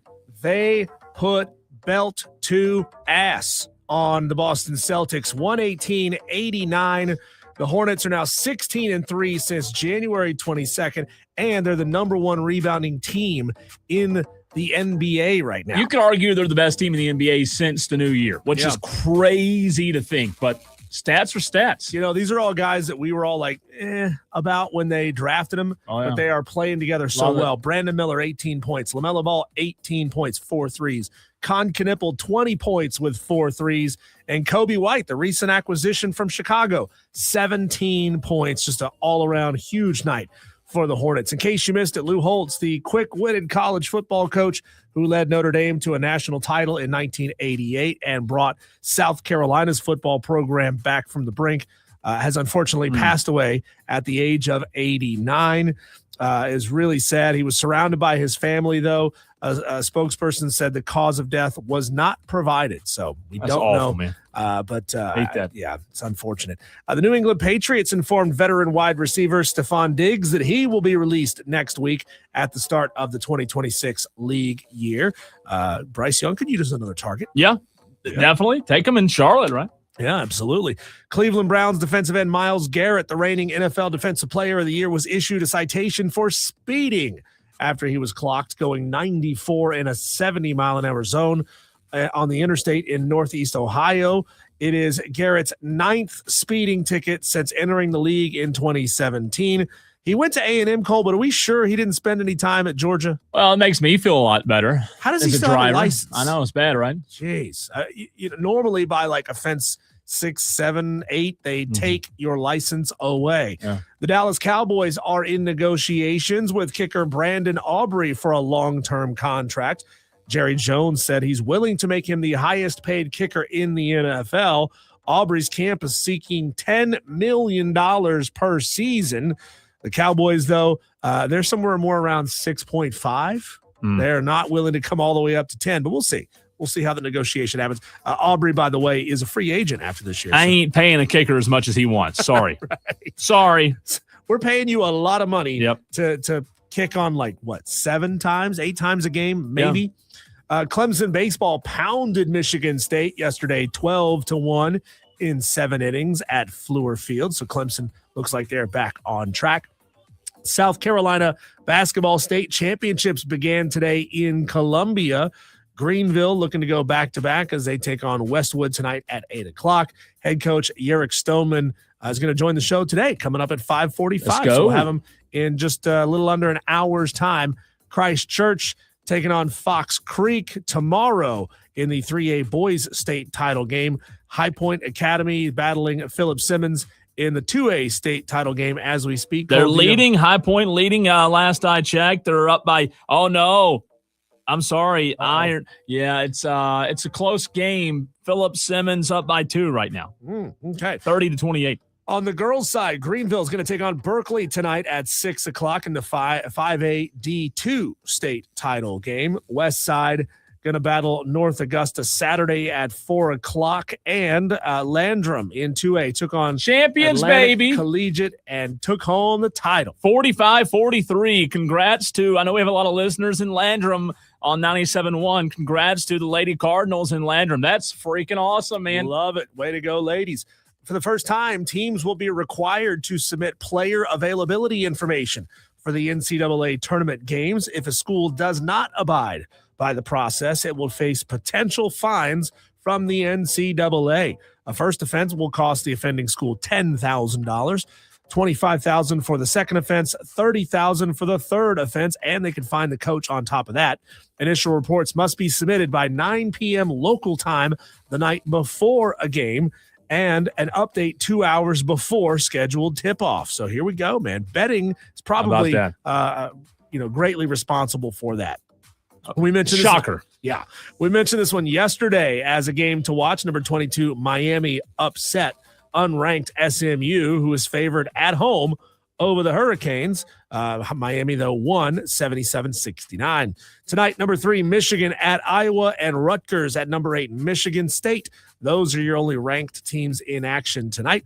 The Arnold Palmer Invitational started today at Bay Hill in Orlando. Daniel Berger, who played his college golf at Florida State, shot 8 birdies and is leading on after day 1. Scotty Scheffler is still kind of struggling just a little bit. Scotty had a decent round 1 so far. He is sitting at -2, but that still puts him 9 shots behind the lead. Tolos, it's the Tolo Takeover. Phone lines are open, 844-FAN-PHONE next.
Well, Diesel, you and I talk a lot. We interview a lot of people. We react. We chit-chat. We gossip. What else do we do? Talk trash. We do that sometimes, Ryan. Not all the time. Share recipes. Hey, I love, me, I'm a recipe guy. I'm trying to up my cooking game. I love to cook. So, yes, I share some recipes, especially if it's wild game, right? We do a lot of talking. But every week on Thursday at 5 p.m., we have a segment for you. Tolo's out there, 844-326-3663 for you to take over these airwaves. The Tolo takeover begins right now. If you want to gripe, complain, talk about sports, something non-sports related, it's up to you. We give it to you. It's your segment. And Diesel, I have a gripe to start the show today. To start the segment. Kicking off the Tolo takeover with a gripe. Have you ever used a third-party airfare website? No. Okay. I have learned, or I think I have learned through a lot of aspects of life, that if you try to use some third party to get a deal or to get this or that, you will get screwed over in some way, shape, or form. Either they ask way too much information of you and you become the product. They're going to sell your information. Or they're going to screw it up in some way. And when it comes time to actually walk through the gate, they're going to be like, your ticket doesn't work. The reason I laughed, you're on the money. What did I do? What's today? Thursday, Tuesday. I'm gonna gripe and complain about these third-party airfare websites.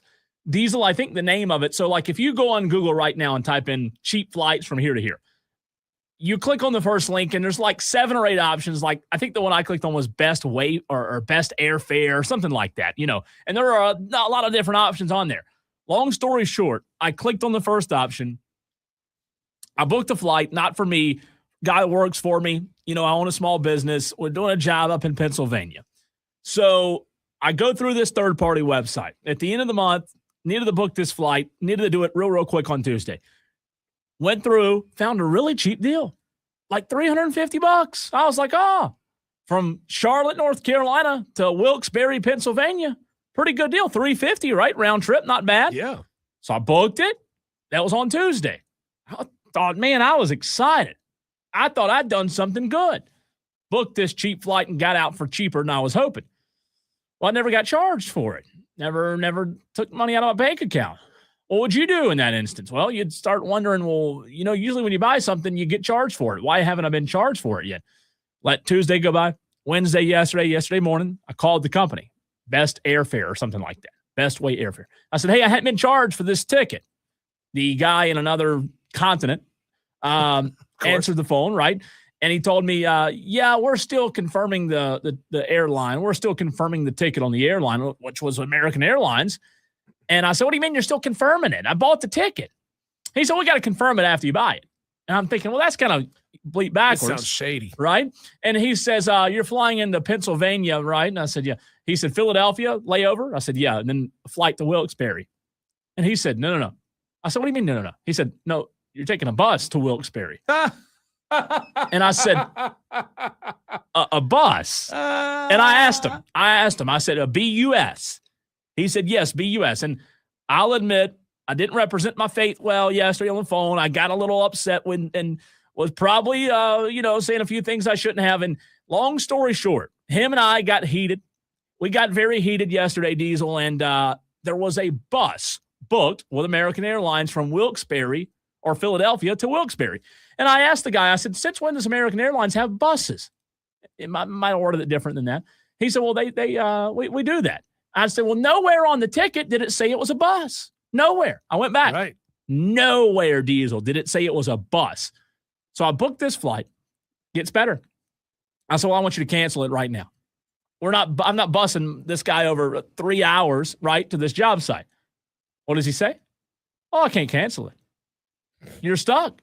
You're out of $350. And I said, well, I hadn't been charged yet. You can cancel it. He said, no, we can cancel it, but you're not going to get your money back.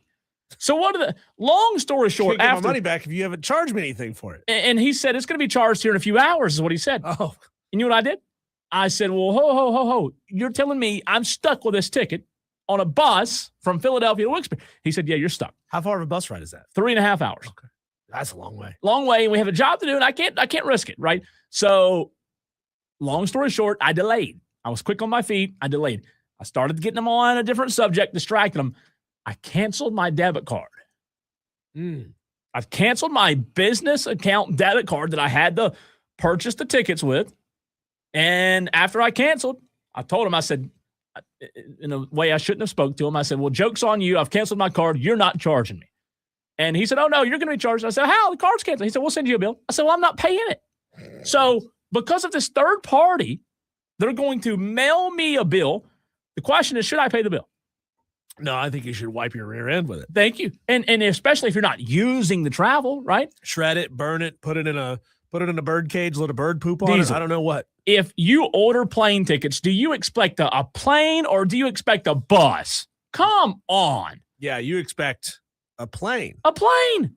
Oh, Yeah. I thought it was a layover. You get on another jet.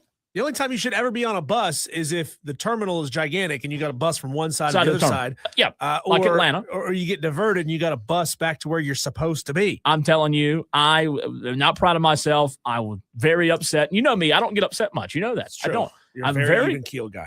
Cool, calm, collective. Yesterday, this Indian guy, he ticked me off. And I was so mad. Canceled my debit card. What would you have done in that situation, Tolos? 844-326-3663. Would you have paid it? I mean, you could have called your bank and disputed the charges. Yeah. Luckily, he hadn't charged it yet, though. Right. Luckily, so That's the I only thing canceled you the could have card. done. That's right. So I canceled it, and they're probably going to mail me a bill. Yeah. For $350. Now, I did learn my lesson because when I went to book it direct with American, it was $700. Ooh. So that's Wow, why. Huge. 700 from Greenville to Charlotte Charlotte to to Wilkes-Barre. And it's in Pennsylvania, and direct flight there, direct flight back, round trip 700. Why are airfares so high now? There's a chance that my college buddy might be flying that plane. No way. Yeah, he does a lot of regional flights from Charlotte to Pennsylvania. God, wouldn't that He be? flies out of Charlotte. Well, you know what? Again, it wasn't for me, but I was booking it, and I got so upset and frustrated, and the whole thing, man. And I was just like, the lesson was, don't ever book through third party. Dan, are you flying up there? Can we that's a get good him in idea. the jump seat? How many people are you Just one. taking? Just you one. by yourself? No, it's not me. It's a guy that works for me. Oh, well, put him in the jump seat. It's fine. I told him, I said, I'm gonna put you under the plane. Yeah. Dan, you're a help pilot, out? Dan. What would you? I mean, did I do the right thing? Did I canceled the card? I don't know what else to do. Yeah. I wasn't paying it. I wasn't gonna do it. Oh, that's a stressful situation. It was, especially because you thought you had it squared away for $350. And then how long went by? You said a couple months. No, just a day. Just a day. Okay. Yeah. A day went by. When is the trip? End of the month. End of the month. Okay. So, all right. At least you didn't find this out like the day before you. I flew know up. it could have been worse, but I noticed that it hadn't been charged yet. I booked Yeah. a hotel, I booked the rental car, and I was like, "Well, hadn't it been charged?" This is also a very American thing to deal with, right? Because not American Airlines, but Yeah. America, Yeah. because we expect to be able to fly in directly to where we want I to know. go. We don't want to do this multiple forms of transportation to get where we need to go. I know. But a bus. The lesson of the day, Tolos, don't book through third party. Now, travel agencies, I think, are fine. I think so. I've used them before. Dan B on the line. Dan, did I do the right thing? Bing bong. Oh, I can't say whether you did the right thing by canceling your card and whatnot. That's court related potentially. But, Don't tell anybody, Tolos. It's a thing that I didn't even know was really happening until you guys just started talking about it. That yes, at American Airlines, they have this landline subsidiary company where they bought a bunch of buses. So you still go to the airport, you go through TSA, you go to the terminal, you walk down the gate apparently, but then you get on a bus. No. So it's Yeah, with American Airlines still? Yeah. But I just, nowhere did it say that. It didn't say bus. Well, Is there any way, Dan, that you could bid on a flight to Wilkes-Barre, Pennsylvania, and take Cole with you? I know pilots get privileges. Yeah, but my airplane doesn't fly to. Well, I need you to. I might need some help, but I think I'm good now. I had like I said, I had a book direct through American. It cost me like way more, but my lesson, That's crazy. Yeah. You The know, only like way you could have seen it, there's certain clues. One, it'll say landline. It might have said bus or shuttle on it. landline. Is that what you said? Yeah. Landline means bus. well, that's just misleading. Yeah, well, you're not wrong, and that most people don't know what they're looking for. But it also says that like if a flight would normally like Philly to Wilkes-Barre would take about an hour or less, but if it says 3 hours, that you should wonder why would a flight take 3 hours to go from Philly to anywhere Also, else. if it's spelled Wilkes-Barre, Barre, that's the way I pronounced it at first. And the customer of mine out there said, "Oh, it's Wilkes-Barre." I said, "Well, that's not how you spell Barry." And they said, "Yes, Wilkes-Barre." Yeah, How dumb is that? Isn't spelled the way it pronounced. Have you heard of Wilkes-Barre? Oh, I've driven through it a bunch of times when I was in college. I always called it Wilkes-Barre, but that's not because I knew any better. Mm-hmm. That's just why. That's what I called it too. So yeah, there's have you ever heard a lot of other stories like that with these third-party websites booking flights? No, this is new. I mean, Freaking I certainly boss. don't deal with third-party websites. Yeah. But, yeah, I don't know, man. That sucks. Yeah. They should have told you up front, though. Oh, this is going to be a landline ticket. Like that is kind of on them. I feel like they should clue you into that. Sure. Anything else, Dan? No, I don't have anything. Where's the else. race at this weekend? Phoenix. Getting off those road courses finally. I know it was only 1 week. I know. Well, no, I mean, a lot of drivers think the season starts this weekend. Yeah. They don't count the 2 draft races and then a road course. Thanks for the call, Dan. All right. See you. Thanks, Dan.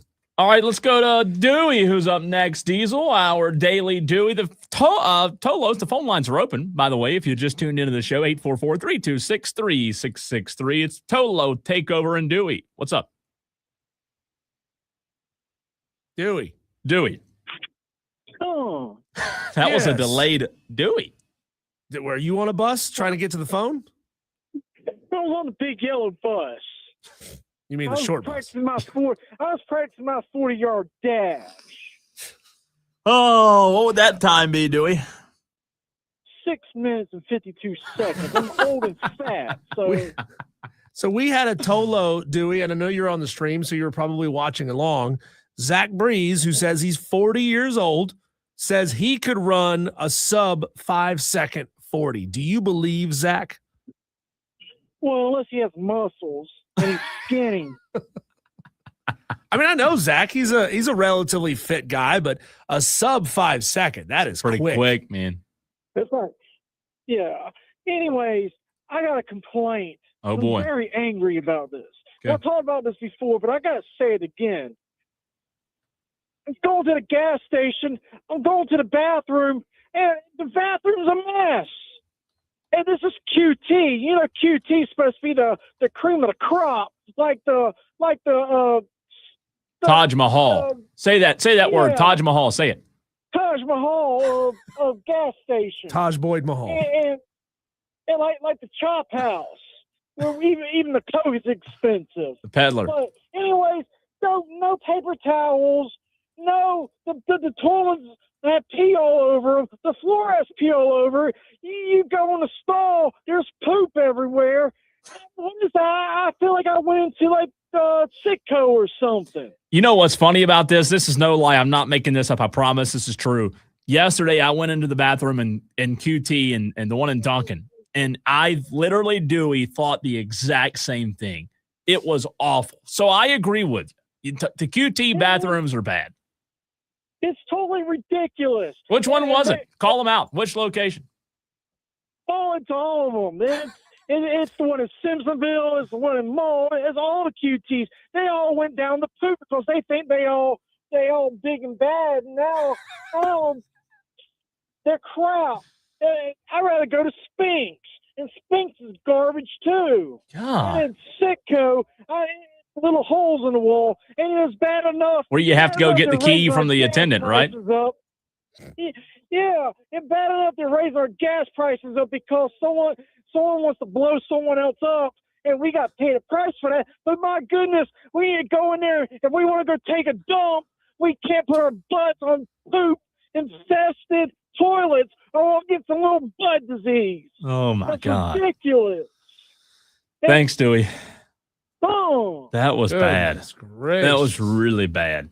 I mean, I feel bad for like little kids listening in their parents' car, thinking, "What are we listening to?" Right? I just wonder, Cole, why do small gas stations? Maybe they don't really do this anymore, But the ones that used to have, like, they used to chain the key to a hubcap or a frisbee, a block of wood or Yeah. something.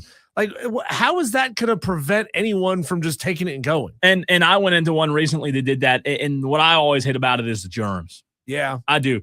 Because you're using Small the gas bathroom. stations are so nasty. You use the bathroom, then you're touching that, and I'm not a germ freak, but still, it's gross. Yeah, my pet peeve is when the trash can is on the other side of the room from the door. Because if I wash my hands and I have to toss this, if I have to go to the other side of the room to toss it out, I then can't use that paper towel To open the door. Yeah, Yeah, I'm with you so on that. now I got to Yeah. touch the door handle. Yeah. That all the other dirty birdies who don't wash their hands just touch. So it's as if I didn't wash my hands at all. No, I'm with you on that. I also let me throw one more pet peeve in there real quick since it's the Tolo takeover and we're ranting and complaining. Right, there's a restaurant, Diesel. Look where my finger's pointing. Right here. Yep. Pet peeve of mine. If you allow people to sit down and eat in your restaurant, why don't you have trash cans inside the restaurant? I cannot stand it. I'm about to quit going. You know what I'm talking about. Right here. Right Is it your favorite place right across the road? Yeah. Yeah. No, why do you not have trash cans? Why do you, where are the, what do you want me to do with all this trash, this big giant bag that you give me with my food in it? It's like 30 times too Are they big. supposed to bust your table for you? No, that's the problem. What do you, I just don't like it. It's pet peeve. I've got a lot of little pet peeves. That's one of them. It's because you're getting older, man. You're Yeah. almost, as soon as you turn 30, you're going to start feeling more and more of these pet peeves. You're going to start saying these kids these days don't have any respect. Whippersnapper, that word's going to come out of you one day and you're not going to understand where it came from. T Experience on the Joy Law Firm text line says all Buc-ee's restrooms are top tier, pure model of consistencies. Buc-ee's is the best. That's why they're the best, man. They do everything like that. We It's drove past a Buc-ee's in Virginia last week, yeah? but didn't go. We didn't have time. Had to get back and get our doggy out of the. Missed out you. of the, You should have left the dog. The Buc-ee's is worth one it. more day. It's worth it. Let's go back to the phone lines, Tolos. We might have time for one more if you want to get in. 844-326-3663. Tom in Somerville on the Tolo takeover. What's up, Tom? Hey guys, Cole, did you get scammed? Is that what happened? I used a third-party website to book a flight. The flight wasn't for me, but I booked the flight, and then come to find out I didn't get charged for it. So the next day, I was curious. I called the company, and it was like best airfare, whatever, and said, hey, why didn't I get charged? And it was like, oh, well, we're still confirming the flight.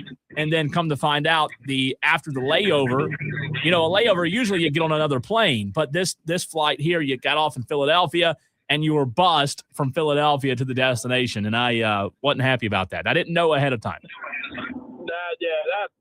That's kind of shady. But I got a gripe, and it involves two schools, and it's just you tick me off all day. So, I like to support all the schools in the state of South Carolina except one. There's one I do not support, no matter who they're playing. Yeah. But I was rooting hard for USC Upstate last night, playing the worst team in the conference. Might be one of the worst teams in college basketball. And all they had to do was win, and they lose by one. It messed up my 12-leg parlay. And then, 11 of the 12 had hit. All they had to do was beat a 2-win basketball team, and they did not do it. That was the only leg that didn't hit? That's the only leg that didn't hit. Oh. Yeah, Can you tell us who it was, Tom? I mean, come on. You have the right if they mess up your parlay. The what? It was Upstate. It was He said USC Upstate. Upstate. Oh. Yeah. Yeah, and thanks, Tom. You're making our Upstate friends. How much was the payout? It was like, $200-something. Oh. There are a lot of favorites on there, but you had to get the weekend going. And then today, I had mine set for today, and sure enough, the team I put on there is the California Bakersfield. And then that story came out today. If you have not seen that story, there might be young listeners. I don't want to tick anybody off, but just type in California Bakersfield, and you will find it. And I promise you, Wider, what's your name? it is very disturbing. And it's, of course, I'll put them in my parlay today, and then that story dropped. The whole coaching staff's probably going to get suspended or fired. Probably the team too, and then now my parlay today is going to be ruined. You know, I'm looking at this story right now. This is a great story. What are you talking about? This might be the most interesting man in the world. Forget that Dos Equis guy. Well, interesting is certainly one way to put it, but I could not believe it. I said, only me would this happen. You know, Tom, I would say I felt bad for you, but when you enter a 12-leg parlay, man, come on. Well, yeah, and I could have done more, but I said I'm going to keep it small, and it gives you something to keep an eye on for a couple hours before you go to bed. And, when 11 of the 12 hit, I'm thinking I'm going to be feeling pretty good. All they got to do is be the 2-win team, and they can't do it. Well, that's what you get for being a degenerate gambler, Tom. Hey, it's not degeneracy in March. In March, it is perfectly fine to bet on college basketball. So it's not degeneracy, it's patriotism this time of year. Is that what you're saying? Correct. Okay. Correct. Tom, you're the best, man. Thanks, Tom. Go Gamecocks. Hey, the baseball team's on a win streak. Yeah, feel good about beating Charleston Southern. 2 in a row, man. The story he's talking about, this is coming out of the men's basketball program. Cal State, their men's basketball coach opened an anonymous email from a tipster who alleged that his temporary assistant coach, Kevin Mays, was also working as a parents, earmuffs for your kids, 3, 2, 1, a pimp across 4 states. Can't do that. He's slanging them things, Wow, you got to have a side hustle. You got to have a side hustle, I guess, right? How about that, man? Incredible. Tolos, that is your Tolo Takeover. We'll do it again this time on Thursday of next week. Cole, there is potentially a big-time change coming to bowl season for not this coming season, the 2026 season, but the 2027 college football season. What is it? Are we on board? I think honestly, most of us will be. We'll talk about it next.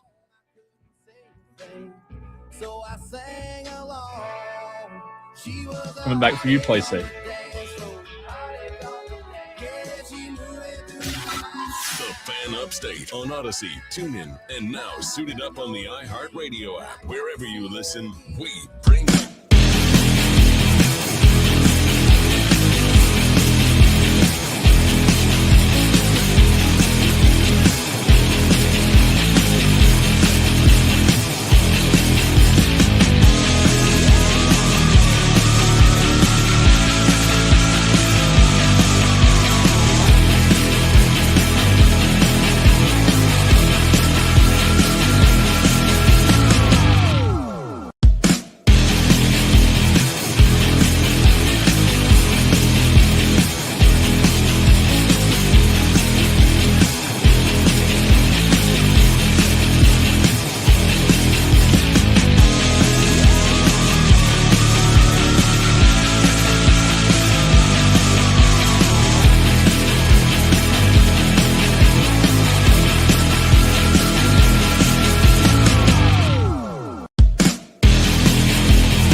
It is obvious to anyone watching college football that the bowl season is effed, screwed, double helixed, Cole. It is in trouble because we've seen 2 major bowls bite the bullet in this offseason, and the Bahamas Bowl moved from the Bahamas. Did you ever watch, have you ever tuned in to watch a Bahamas Bowl? I might have once. There's like 7 people there because truthfully, who's going to get on, it's not an international, I guess it is an international flight, but who's going to get on a flight, go halfway across the Atlantic Ocean just to see a Conference USA game? Yeah. Not very many people are going to do that. Well, Ross Dellinger of Yahoo Sports reported this earlier today, Cole. I think this is a great thing from a 10,000-foot view for college football. Power 4 leaders are exploring several ideas for how to fix bowl season, including a 10-bowl consortium, which means a collection of businesses, in this case, bowls, all working together without conference automatic tie-ins and having the TV rights controlled by the conferences themselves. So sponsors only is what you're saying? They're the only ones with the hands in the bucket? Well, there is an element to that. Oh, okay. There is an element to think about it like this way. When bowl season was originally created, they didn't have automatic tie-ins, and the bowls themselves were in great destinations that they wanted to be able to fill hotel rooms in the off season in the cold winter months, and they got to invite whoever they wanted. Like, hey, we're a bowl in New Orleans. What sense does it make for us to invite Southern Cal and Rutgers? Yeah. Because nowadays the rules, the tie-ins say that you have to invite those teams. Yeah. That's not the case. That's not the proposed case going forward. So 10 bowls, there could be more added to this list, but as of right now, 10 bowls will get to bid on the teams they want to come and play in their bowl games, which I think, Cole, has the ability to be, number one, more flexible than the rigid system we have now, and will actually service the fans by giving them matchups that theoretically those fans will travel to come and see. And who is it proposing this, you said? This is sorry, I didn't mean to put you on the spot. Gosh, I've lost it. Well, I do have interest. I do have interest. My first thought was there's no way anything that you propose, Diesel, to me can be worse than what we currently have, because what we currently have is pretty bad. You said it. Bowl season's dying, if not dead already. So anything at this point, I'm good with. I really am. I'm really good with. I'm sorry. I'm really distracted right now. What's this chick on TV wearing? What is she wearing, Diesel? An all green, very tight dress. I'm just very distracted. We have to change the channel here. Yes, I'm on board. I'm interested. I don't like the fact that there are conference obligations that you have to fulfill, right? So it is the commissioners of the Power 4 conferences. Sorry. They're the ones proposing. Yeah, they are. Well, they are receiving proposals. Okay, I got you. Exploring proposals. Yeah. Who exactly brought up the proposal? Don't know. I wonder, though, Diesel, when you talk about this proposal, it's in it for who? Who's going to benefit from the conferences? They're going to be the ones controlling the money. They're going to be the ones who are able to add this to their media rights packages. Yeah, and I understand that aspect of it. I'm just thinking from the aspect of what you have now. Comparing what you have now, where these conferences already have the automatic tie-ins. Again, I'm not against it. I think the system now is horrible, but if you could promise me that these new destinations will be like, we'll have more butts in the seats, and again, people are going to watch because it's football on TV. I know the TV ratings probably could be better, but ultimately, I think what you don't want to see is the empty stadium, and that's the biggest telltale sign right now of these bowls being dead. Well, this is a far better idea than one of the other proposals that they've looked at, which is moving bowl games to September, which I don't like at all, because then it's not a reward for a great season.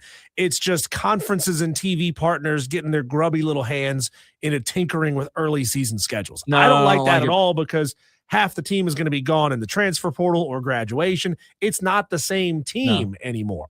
Not the same coach either. Not the same coaching staff. True. Like, here's the deal where I am with it right now in this bowl season. If I were sitting here if I were the decision maker and I were the ones, Diesel, that if I were the one that was getting to decide on if this were to pass, what do we do? I'm the decision maker. I'm more close right now to killing it all together than I am anything else. Well, that's going to cost you money to kill it. I know, but it is. And you're going to lose out on money. I get that. And here's the problem. As we continue to expand the college football playoff, you're taking worthy teams that have large fan bases that are engaged because they've just had great seasons. You're taking them out of the bowl eligible pool and you're just moving them into the college football playoff. Because think of it like this.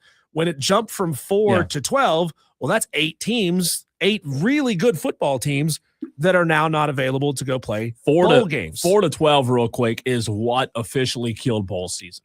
That is true. That is what killed it. And if you expand it to 16, now you're taking 4 more away. If you expand it to 24 after that, you're taking 8 more away after that. So you're robbing from Peter to pay Paul, right? I mean, these teams used to be playing meaningful bowl games. Now they're playing meaningful college football playoff games, and the bowl season is left kind of holding the bag.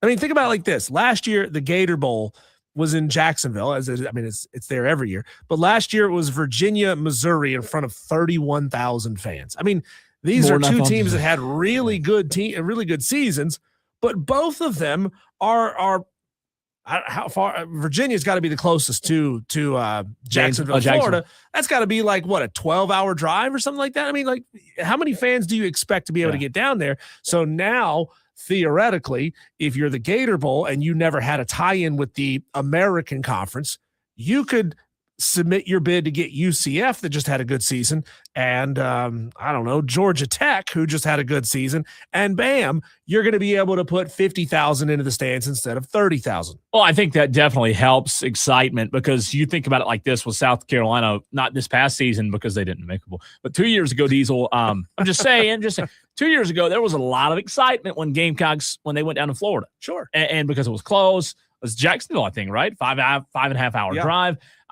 So anything, my biggest thing is I'm not saying that like our excitement level should dictate whether bowls last or not, but I do remember a day when I, as a college football fan, got excited about a bowl game. I use this illustration all the time. One of the greatest moments in my lifetime as a fan was the Chick-fil-A Peach Bowl in Atlanta when Clemson beat LSU. It was the Taj Boyd, 4th and 16 game, whatever it was. That was one of my coolest sports memories ever. I think we have to figure out a way. And again, the problem with this is, do the powers that be care about what the fan wants? Probably not. But from the fan perspective, I want bowls to be enjoyable again. You can enjoy them when you're getting shipped off to what feels like another country. See, I think that this does accomplish that because I think so. Number one, a lot of fans get bored going to the same 2 or 3 bowl games year in and year out. And you say, I went to the Liberty Bowl last year. I went to the Gator Bowl 2 years ago. I don't really feel the need to go back. So it creates some more flexibility in new locations that you could go to. But like I said, it gives that bowl the ability and the flexibility to bring in 2 teams that are closer to their home base and maybe create some interesting creative matchups that we don't get to see very often, or, get some rivalry, like rekindle some rivalry games that we would never see. And I think another aspect of it is the regional based games. By the way, good crowd already 30 minutes ahead of the Auburn Tennessee game. Is that right? Here in Greenville, they're showing it still 30 minutes and a good crowd filing in. Looks like a lot of Tennessee orange on both sides. I think what does excite me about that is one thing we've learned in sports, and we see this true with college baseball in the postseason, regional matchups always, I think, do well. They perform well. They sell tickets. They draw interest. And I think from what you just said, the regional aspect of it, not saying Carolina should always play in Atlanta or whatever, but the excitement of being able to take your kids to a game and drive there and not have to get a hotel, not have to spend $1,000 on a hotel. I think that helps in any capacity. That means Carolina could be playing in the Belk Bowl in Charlotte. I don't know I don't know if that's one of the bowls that it's part of this consortium, but still, I mean, it would give you that flexibility and that option. The one thing though, Cole, that it does really hurt, it hurts the G5 or G6 conferences, because if they had automatic tie-ins as of right now, this proposal does not include the G6 teams being available to be picked. So, and if the if the Power 4 commissioners have their way, well, they won't play G6 teams in the bowl games at all. No, they would rather. You would rather lose. It's less embarrassing to lose to Georgia Tech than it is to lose to Georgia Southern, even if Georgia Southern was a better team this year. Even if Georgia Southern could fight better. Wasn't it Georgia Southern that had a big maul yesterday against Coastal Carolina? No, that was South Alabama. South Alabama. Sorry. Basketball. Georgia Southern. That was a ferocious thing. If that you guys was haven't seen bad. that video, real bad. South Alabama defender kind of D'd up on a Coastal Carolina player. They must have had some tension all game long because that Coastal player spun faster than I've ever seen somebody spin around, threw a punch. Referee got punched, went down onto the floor, had to have medical professionals come out. It was an ugly, ugly thing. But and by the way, I'm sorry, it's Auburn and Ole Miss coming up 23 minutes from right now in Greenville. So we'll see though. I like it, Diesel. Let's see if we can push that thing through, and anything to save these bowl games, I'm with it. So let's try it. Tolo, sorry. Speaking of Greenville, we have a team in Greenville, two teams actually, both the girls and the boys. Greenville High School Red Raiders in action tonight in Columbia at Colonial Life Arena. Yesterday, I got a chance to catch up with Yerrick Stoneman before they departed. And my goodness, Greenville Diesel looking to go back-to-back. I'll have that interview with Yerrick Stoneman, the head coach of the Greenville Red Raiders. We had him on last week. We have him on again right now. Next.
head coach Stoneman on the show last week, and that got him a win in Spartanburg at Wofford College. And Coach, hoping for the same tonight. How are you? Man, super excited. Appreciate you having us on, and can't wait for tonight at really starting for us at 6 o'clock because our girls have an opportunity to go for state championship, and then we'll follow right behind them at 8 o'clock. How fun's that been? Just a quick side note to see the girls team kind of go right along with you and have two teams. That's a rare occurrence in high school basketball. It is. I mean, but it's a special thing here. Since I got here in June, Coach Ant, the girls coach, has really helped me a lot. And, we talk about being family, and I truly think that, all the athletics, but specifically the boys and girls basketball programs are really close. I mean, we pretty much play about every night with each other. We're there watching them. They're there. They stay and watch us. So, it's been a great experience, and we're super excited for the girls as well as us. Well, Coach, last weekend we had you down in Spartanburg at Wofford College. You guys got a big win in Upper State against Riverside. How do you, as a coach, bottle those emotions and not allow yourself and the team to get too high? Because it was an awesome win, but like we talked about post-game, we know there's still one more out there for you and the Red Raiders. Yeah, we just can't get too excited. The job is not finished. I guess fortunately at Greenville with Coach Anderson, Coach McGowan's, and Coach Johnson, the expectations that they set before I got here is, you got to win a state championship. So, I'm,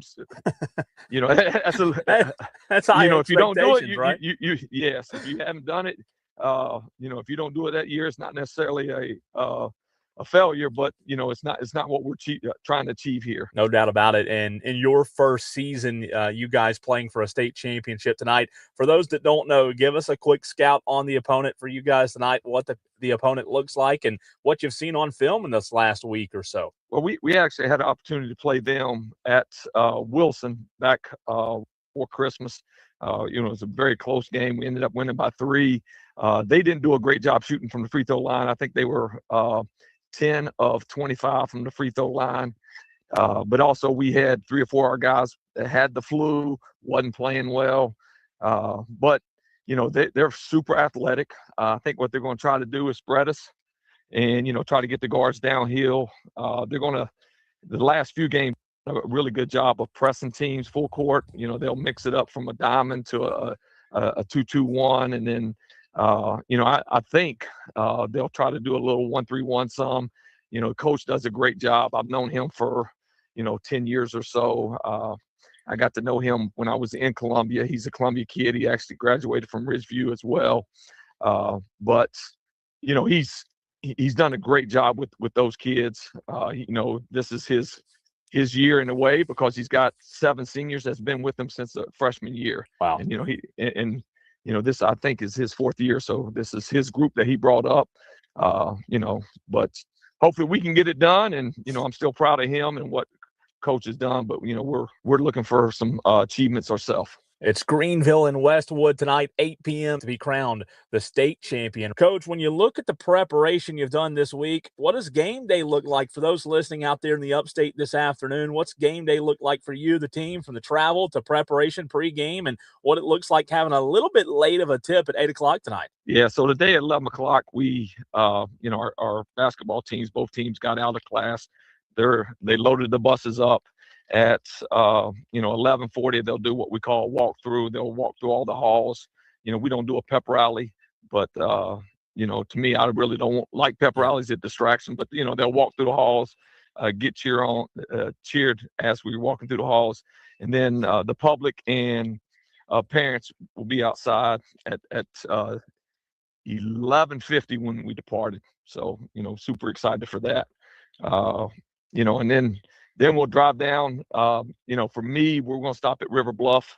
I've known football coach there. I know the basketball coach. So we were able to get Jim there. The girls are actually going to go to Brooklyn Casey. And, the reason why we chose those two is the rims are very similar to what we'll see, the setup, the hydro rim that we'll see tonight. And we'll check in, get a little pregame meal, and we'll arrive there right before our girls tip off at 6 o'clock. You got to have the right meal, Coach. What's the pregame meal look like? Who chooses that? Do you let the players have the input on that or no? Yeah, I don't eat before a game, so it's whatever the players want. Who knows? The kids nowadays like Chick-fil-A and Chipotle, so whatever they want, they're going to get. They're the ones in the battle. I'm just on the outside looking in. Coach, when you talk about Westwood, you mentioned a few minutes ago you played them.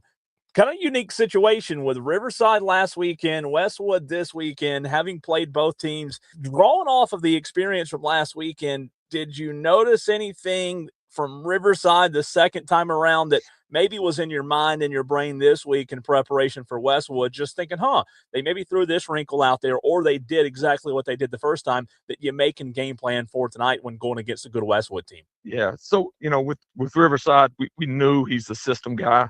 We knew pretty much what he was going to do. And, of course, that system's worked for a long time. He's done an amazing job. But I think, last week our guys really focused in and on the defensive end, and we got a lot of great stops. And we put in a couple of offensive sets that we didn't think that they would know. And actually, early in the game, we were able to capitalize on 3 straight possessions of getting good looks off of those sets that we put in. But tonight we really haven't done a lot of different, put anything really different in. We're just hoping that, the work that we put in up to this point is good enough to get us the win tonight. What did you see from your key guys, the key guys that have made this engine go all season long, not only against Riverside with Coleman and Tucker, but this week in practice and the preparation leading up to the game? What kind of intensity, what kind of focus did you see that really gives you confidence going into tonight's game, Coach? Well, I'm confident that we're healthy, so that's one.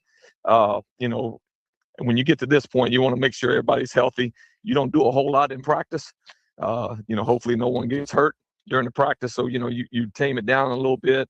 But what we did a little bit unique is we brought alumni in yesterday for our practice. We invited Coach Johnson, Coach McGowan, Coach Anderson, and then they brought in and they reached out to some of the former players, and they came in, gave us a great words of encouragement. We had an alumni dated back to 1974, so It was great to have that type of turnout for what we were doing. And they talked to them about their experience, what this can mean down the line. We have 4 or 5 that have won a state championship last year that was on the team, and the other ones hadn't. So everybody's important in this situation, and hopefully we're ready. Coach, when you talk about tonight's game, we asked this question of all coaches throughout the different sports season, but in your opinion, what are the keys to victory tonight for the Greenville Red Raiders to bring home a championship? Well, the easiest answer is score more points. But, we got to keep them out of the paint. They're going to spread us, like I said earlier. I think they're going to spread us and get downhill. Can we rotate defensively to give them single gaps, not double gaps to get downhill? In this situation, we got to be able to shoot the ball. Well, neither team has played in an arena like this. Last time we did it was back in the summer when we went to summer camp down there, and that was in preparation to be where we were at. We went down there and had an opportunity to go camp down there in June, and we were able to play on the main floor. So you get that, that backdrop when you shoot your ball. So it's a little different, but hey, we're just ready to compete. So if our guys compete, I know I got Nuke is definitely going to compete wherever he goes. He's going to give 110. And, we just got to have everybody follow Nuke, and then hopefully Tucker makes some shots, and then, Caden does his thing. Well, Coach, best of luck from us at the Fan Upstate. Bring home another one, and we'll talk to you hopefully tomorrow after the state championship win. How about that? Yes, sir. That'd be amazing. Really good stuff there from Coach Stoneman. Good luck to those Red Raiders tonight at 8 p.m. Tolo's 6 o'clock hour coming up next. Diesel and I have a big session of audio. It's an audio blitz coming at you next right here on the Fan Upstate.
Well, it looks like Tennessee fans have certainly invaded Bon Secours Wellness Arena. Cole, watching on TV here in the studio, and there's a lot of orange in them seats. Lot. And it's early. I mean, you got to think this game hadn't even started yet with Auburn, and you've got another 30 minutes after this game. So they're, I guess, nothing else to do. Let's go take in another game. They've already been downtown. Get back out there on the street. Spend some more money in Greenville, won't you? I know.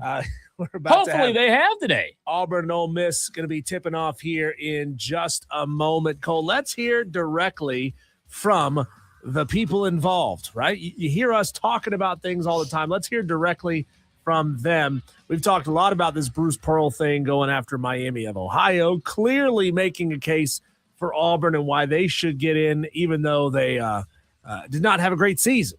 Well, Bruce Pearl finally gave it all up right here. He says, I have ulterior motives. Right now, Auburn is on the bubble. They are either going to play their way in or play their way out. Okay, that's going to be determined. Had they beaten Ole Miss last Saturday, they beat LSU last night, it may have been enough. Looks to me like they got to win one more to get in. That's objectively how I feel. Am I rooting for my son to make the NCAA tournament? Of course I am. You know, did I help my son get the job? Nepotism? Of course I did. You know, people want to accuse me of something saying, yeah, I love the United States of America. I love my ancestral Jewish homeland. I'm not going to deny who I am and who I've always been. Am I a mindless shill for the school that I used to work for and the team that my son currently coaches? Yeah. Of course I am. Yeah. And, you know, I don't think it was a good hire.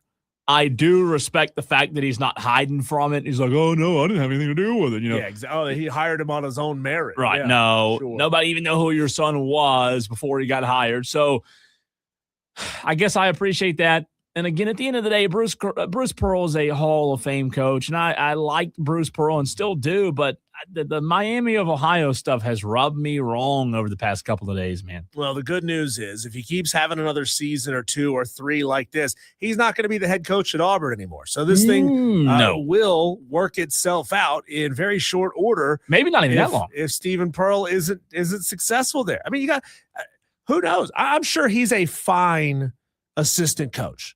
He knows a lot of basketball, is a smart guy, good analyst, whatever. Great strategist. That's fine. Yeah. But you shouldn't be cutting your teeth for the first time at a program where your daddy was the head coach and had a ton of success before you. Right. If you want to go to Troy and figure it out and stay in the state of Alabama, fine. If you want to go to Jacksonville State and stay in the state of Alabama, fine. Yeah. And then get the job at Auburn after that. And maybe then Bruce Pearl can help you get the job. Yeah. Fine. But it's straight to the top. It's just right to the top. Cole, you played this piece of audio earlier in the show. Dabo Sweeney here is talking about new running back Chris Johnson Jr. I like this. Who transferred to Clemson from SMU. Dabo challenged him right out of the gate saying, man, I don't think you're Clemson material. The biggest thing I like about CJ is he's you know, when I first met him, I told him, I said, you don't look like a guy that's serious about college. You know, I'm just being honest with you. You don't look like a guy that's been in college a couple of years. Thanks, Coach. You look like a guy that ain't been serious about being great because he didn't look like he'd been in a weight program or had been taking nutrition, because I know he's been in one, but he ain't been taking advantage. He hadn't been, you know, nutrition and all that stuff. And he really accepted that challenge. And I think he's put on 10 pounds since he's been here. And so he's just a kid that holistically, if he really buys in, it's just going to accentuate all the gifts that he's got. And so I've been very encouraged with him. I mean, he's what we thought he'd be. He's explosive. He's fast. He's great ball skills. He's a guy that we can use in a lot of ways. But he's really bought in. I think he realizes that for him to be the best version of himself, he's got to holistically become the best version of himself. He can't just be a fast guy. I think fans miss that, Dabo. Yeah. I really do. I love it. I just love Dabo. It gets me fired up. Like tough love's right, because that's the way, like, I think coaches should be. I want that tough love. I want the coach that's willing to go out there and rip a face mask off and, MF you, right? Yeah. But Dabo lately hadn't been that guy. I love it. We've had far too much. I'm going to put my arm around them, and I got full faith that these are good guys, and they're going to do the right things for me. Well, no, call them out. I'll tell you what, not to get off on a tangent, but you have to be, Diesel, I think what you're seeing is coaches at any level in today's game have to be willing to not change, but adapt in how they coach. Not every player can take a butt chewing. Not every player can take you getting in their face and MFing them. Not every player can take that. I'm not saying you have to change as a coach who you are or how you coach, but I think the great coaches out there, Diesel at high school, college, and pro, I think the great coaches understand that it's one-on-one. You have to know your players so well. You have to know your running back so well. You have to know your wide receiver so well so that you, Diesel, as the head coach, know how to coach that player. If you don't know them on a personal basis and what makes them tick and what doesn't make them tick, you're not going to coach them successfully. And I think the great coaches out there know that and will tell you that. And I think as you start to see some of these coaches in this new landscape evolve, yeah, some of them need their arm put around them. I'm not saying you have to be that way all the time, but it's different than it was 20 years ago. Cole, the World Baseball Classic is underway. In case anybody was wondering, yesterday, Chinese Taipei and Australia faced off against one another. Australia won that game 3-0. Today, we had Australia at Czechia, and that game is coming up later on tonight. We already had Czechia, Korea. Korea won that game of 11-4. They will then go on and face Australia. I have no idea what Czechia is, but I love it. It used to be Chechnya. Chechnya. No, sorry. It's the new name for the Czech Republic. Oh, okay. Yeah. Okay. Prague. Prague, the big city in the Czechia. I just like the way it sounds. Czechia. Now, there's USA doesn't play until tomorrow, Cole. But there are some exhibition matches going on. Exhibition play. Aaron Judge absolutely clobbered a baseball 453-foot home run off the bat of Aaron Judge. Here's what that sounded like. One of the best hitters in the game. One of the best. And there's going to be about 500 people up there on the berm trying to come up with a baseball. That thing almost got to the concourse, which is not easy to do here at Salt River Field. So Judge makes it 1-0.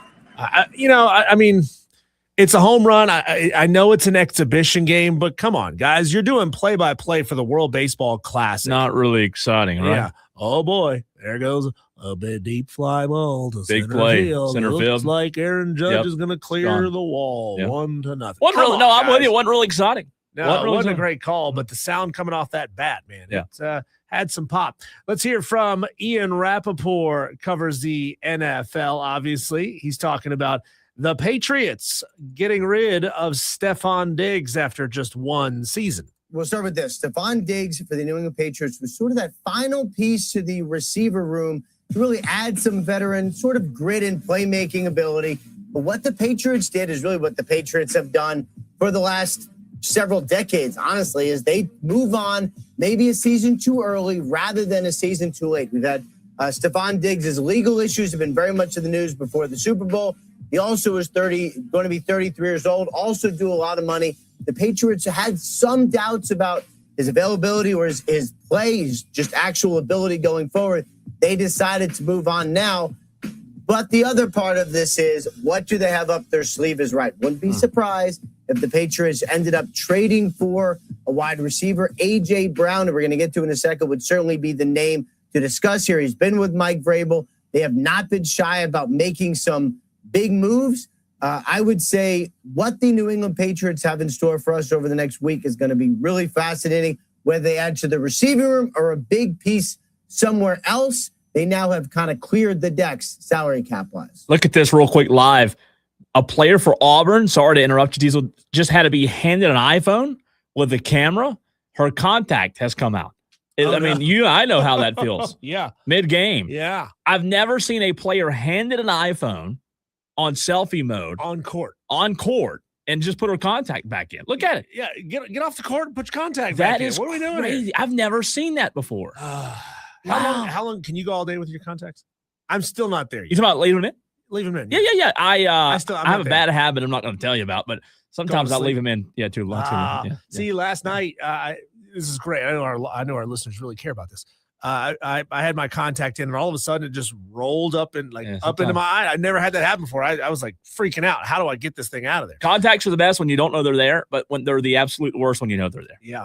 They're Let's bad. hear, Cole. You and I both have a hate relationship with Aaron Rodgers and his preposterousness in the offseason, Cole. But this is pretty funny. Okay. Aaron Rodgers was on the Pat McAfee show. And Pat, of course, was just gassing him up, saying, Aaron, you're looking fit, man. You're looking good. The shirt looks good. It's a nice color of blue. It brings out the color in your eyes. Can we make out? All the typical Pat McAfee self-flagellation here. But he asked Aaron Rodgers, why? Why, Aaron? You're old. You're old AF. Why do you stay so fit and trim? And Aaron Rodgers said this. You've had to have done some daydreaming about what it would be like to be back. On. Sorry, wrong clip. We'll play that one next. This is Aaron talking about why he stays so fit. This is, we're not on ESPN. I mean, it wouldn't matter, but I want to look good. I want my wife to want to me all the time.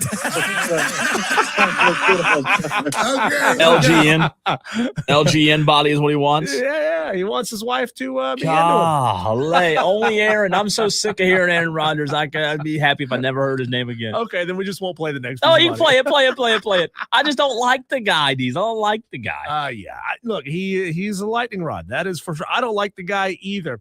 Here he is talking about all the offseason conversations that he has to have. Hemming and hawing. Will he? Won't he? Is he going to play again next year? Is he going to even be a Steeler next year? Here's Aaron. You've had to have done some daydreaming about what it would be like to be back with Big Mike, I assume, or am I assuming incorrectly there? Well, I mean, what are we sitting here? It's March 4th. Free agency starts in a week. I've been spending a lot of time with my wife. We went on a ski trip. Just been laying low. There's a lot of other things going on with the situation in Malibu that have changed. Yes or no, Aaron? What's the answer? Some things, but ain't gonna tell you. I've talked to Mike. I've talked to Omar. There's been no deadline that's been put in front of me. There's no contract, offer or anything. So there's nothing that I'm, having to debate between. I'm free agent and didn't have great cell service. So make sure you FaceTime me. Enjoying my time with my wife and enjoying this part That's of the enough. offseason. I've had enough. I don't know that sounds like he's coming back. Just answer the damn question, Aaron. Are you coming back? Have you talked to him? Do you want to play again? Yes or no? I don't Give think us so. the answer to the question. I've got two quick pieces. Let's go to Dabo Diesel on Lou Holtz. This was kind of cool yesterday. Late yesterday, Dabo spoke about one of the best ever. One of the, greatest coaches certainly to ever coach this game, and one of the greatest people, one of the greatest influences in a lot of people's lives. And thoughts and prayers with the Holtz family. Great man, great husband, great father, great grandfather, heck of a football coach, and life well lived. That was Dabo Sweeney on Lou Holtz. And again, he did pass yesterday. We talked about it yesterday and today a little bit as well. I've got one more, Diesel. How about this one? This was pretty cool. I like this. This was good marketing, I guess, for South Carolina. So Nick Harbor, Diesel and the Tolos know, I think, that South Carolina's got a lot of renovations going on in their stadium, right? The entire end zone, all kind of construction. Lenora Sellers and Nick Harbor went media for the day instead of football and told us about the construction project that's happening right now and the updates on it. Here are the two players. What's up, guys? It's Nick Harbor, Lenora Sellers, and let's check out the latest going on with the stadium. I'm standing where the Floyd building used to be, and as you can see, it's gone. Demolition is done. So this is where the old restrooms used to be, and needless to say, a lot of big things are happening. I gotta pee. I don't know where to go. We're hauled away to make room for this. I'm standing here right now, but under me is 3.5 miles worth of concrete piles. This is what keeps the foundation strong. So what we're building is going nowhere. So underground, there will be 1,600 yards of concrete and 300 tons of rebar. It's a lot. Is it? I'm in the process of excavating a new elevator for the student club. He's doing what now? I'm sitting here with Greg Hughes, Excavating? CEO Yeah. of Contract Construction. Now he's Greg, interviewing the what's going on behind CEO. us? Well, Norris, we're doing our best to get out of the ground. We've had some tough weather in January and February, but we're predicting by May or June 1st, the structure will be complete up to the concourse level for the student club. As we come out of the ground, we're doing it concurrently, underground and vertical, as you can see behind us. Precision Concrete's doing a great job staffing it to accelerate our progress. So as you can see, we are going vertical at this point with the columns that support the concourse structure for the student club. And for the 26th season, the club will be a shelled space, but will be fully usable with concessions. And for the 27th season, it'll be enclosed with glass, air conditioned, and a massive upgraded experience for the cockpit fans. I remember meeting Jason McFadden of Manhattan Construction. Tell us a little bit more about his involvement in this process. Yeah, we're super lucky to have Manhattan Construction as a partner on this project. Manhattan is probably one of the largest college football stadium contractor in the country. Jason himself has been leading our pre-construction efforts to make sure the job is staying within our budget. I'm standing where the old Floyd building used to end. And I'm standing where the new student club will end. And this right here, Gamecock Nation, is when construction ends. We'll see y'all again soon. So Nick Carver and Norris did a pretty good job there narrating and then interviewing Diesel and giving us an update. I just don't know. I'm not like sounding the alarm. I don't know if Gamecock fans have seen how much construction's happening.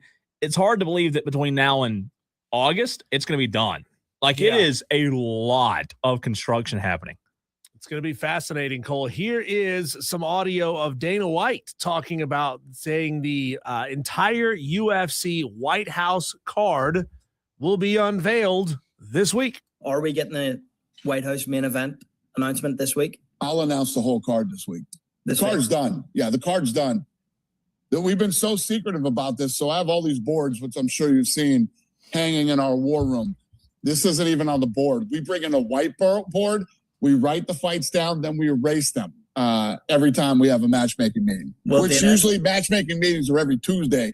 They've been every day for the last, 2.5 weeks. Is Conor McGregor going to be on that card, being Irish at basket? We'll see. We'll see, brother. You going to watch it?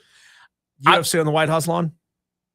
The way I feel about it is kind of like the Daytona 500. I hope there's a lot of cool pageantry beforehand, like the patriotic stuff. I'll enjoy that.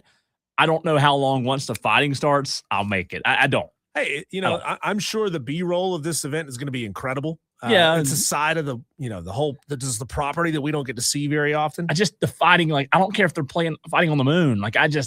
It doesn't. I'll try. I will try. Diesel. If they were fighting on the moon in 1/8 gravity. Yeah, it'd be tough. That'd be fun. That'd be tough. I'll try. I'm just not a UFC MMA. We'll see. It's fair. We'll see. Are you? Fair. Are you? No, I'm not gonna watch it. I'm not gonna. It's one of those I might tune in for a little bit. Yeah. To start the thing, and then after that, it's like okay. That's what I'm saying. After the start, hopefully we get a lot of cool pageantry stuff like that. But we'll see.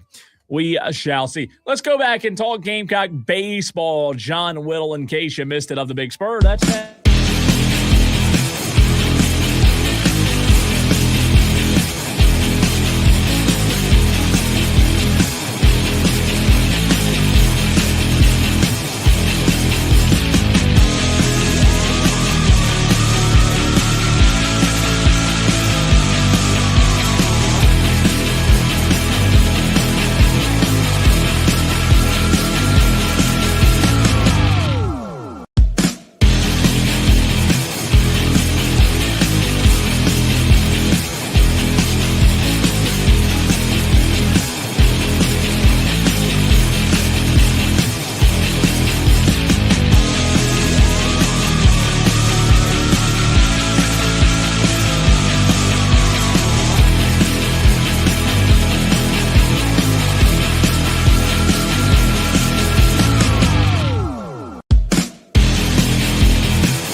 844 Fan Phone. This is Wire to Wire with Diesel and Cole Bryson on the Fan Upstate. Want to give a quick shout out to the Landrum Lady Cardinals up here in Spartanburg County for winning the 2A state championship. Congratulations to the Lady Cardinals. 45-43 win over Atlantic Collegiate Academy down at Colonial Life Arena in Columbia. Speaking of Columbia, let's go to the phone lines where we're joined by John Whittle of the Big Spur. John, appreciate you hopping on as always. And this is a question that I don't think Paul Maneri would like me asking you or anyone, but the Gamecocks with a couple of midweek wins. And the question for you is, John, do you think midweek wins rather, are a blue pill for the fan base? Do they excite the fan base? I know that's horrible to ask, but what do you think the midweek game does for this fan base right now? Nothing. Yeah. In a win, at least. It certainly does something to them in a loss, and there have been a couple of those. But yeah, for South Carolina fans to jump back on the bandwagon, it's going to take some wins over conference teams, some wins against named opponents. It's going to take more than Charleston Southern, regardless of Charleston Southern's record. I mean, they were 10-1 going into the game last night. Upstate was obviously a regional team last year. They ain't moving the needle. They're going to have to do something. They missed the opportunity against Clemson. They're going to have to do something against Florida. They're going to have to do something against Arkansas. That's what it's going to take. John, I know through this chunk of the season before we get into conference play, it's like kind of a learning lab for coaches to see what they've got on their team, what combinations work the best together, what batting orders work the best together. Now through 14 games, what adjustments have you watched Paul Maneri make firsthand that have had positive effects so far through 14 games? Well, there's two schools of thought. Some folks, and I tend to feel this way, is you have a lot of scrimmages and a lot of practices before you ever take the field for that first game. And you use those scrimmages and practices to figure out who you think your best players are. And then you give them an opportunity to go out there and keep their jobs and show out on the field why you gave them an opening day start. And you give them an opportunity to go out there and make pitches and have at bats and give them a little runway. Or there's the school of thought where you just throw everybody out there and see what you like best and go with what you like best later. And that's apparently what Paul Maneri is doing this year, although that's not his typical path. So he's thrown basically everybody out there from a position player standpoint and pitcher standpoint for that matter, and given everybody opportunities. But when you go out there and play with the pressure of, hey, if I don't go 2 for 4 today, I'm coming out of the lineup, like that's not really the best way to bring about some comfort in a baseball team, in a baseball lineup. Sure, some people will say it creates a sense of urgency. Well, that's not really how you play baseball. So, he's got to settle in on some things here pretty soon. You can't keep rotating everybody every day, and that's really where South Carolina is right now. There's overhaul of the lineup, basically every night you show up at the ballpark. So he should have a pretty good idea of what everybody can do at this point. It's time to pick some guys and go. John, was that something you saw some Monty Lee fingerprints on, or is that, in your opinion, more Paul Maneri? No, that's pretty much Paul. Okay. Monty likes to give some guys some run too, and it just and I understand it to some degree this year. Like, it was not a good build up to the season. It wasn't a good preseason for these guys offensively. Like, some of the guys you thought you could count on just weren't very good, and there's some guys who weren't good in the fall either, and it created some anxiety over there, and I understand that. So there's been some quick triggers, but at some point you gotta settle in, just say, all right, who do I think my best guys are? Who do I watch and say, all right, this guy has done it before. He can do it now. And I do think that some guys are emerging and some guys are shuffling to the back. But it's getting to the point where you got to make some decisions. And I think they're pretty close to that too. John, for South Carolina, 11 of their 14 games so far have been at home at Founders Park. One neutral site game was played there in Columbia, so that's basically a home game as well. I know the nature of early season college baseball in the South is that you bring the teams from up north down here because they want to play in warm weather. You bring the smaller programs to your place because, well, you're not going to go play at their house. But I do wonder, are you concerned about South Carolina's ability to play on the road this season now with so little experience being outside the city of Columbia? A little bit to some degree, but it's also pretty typical as you noted.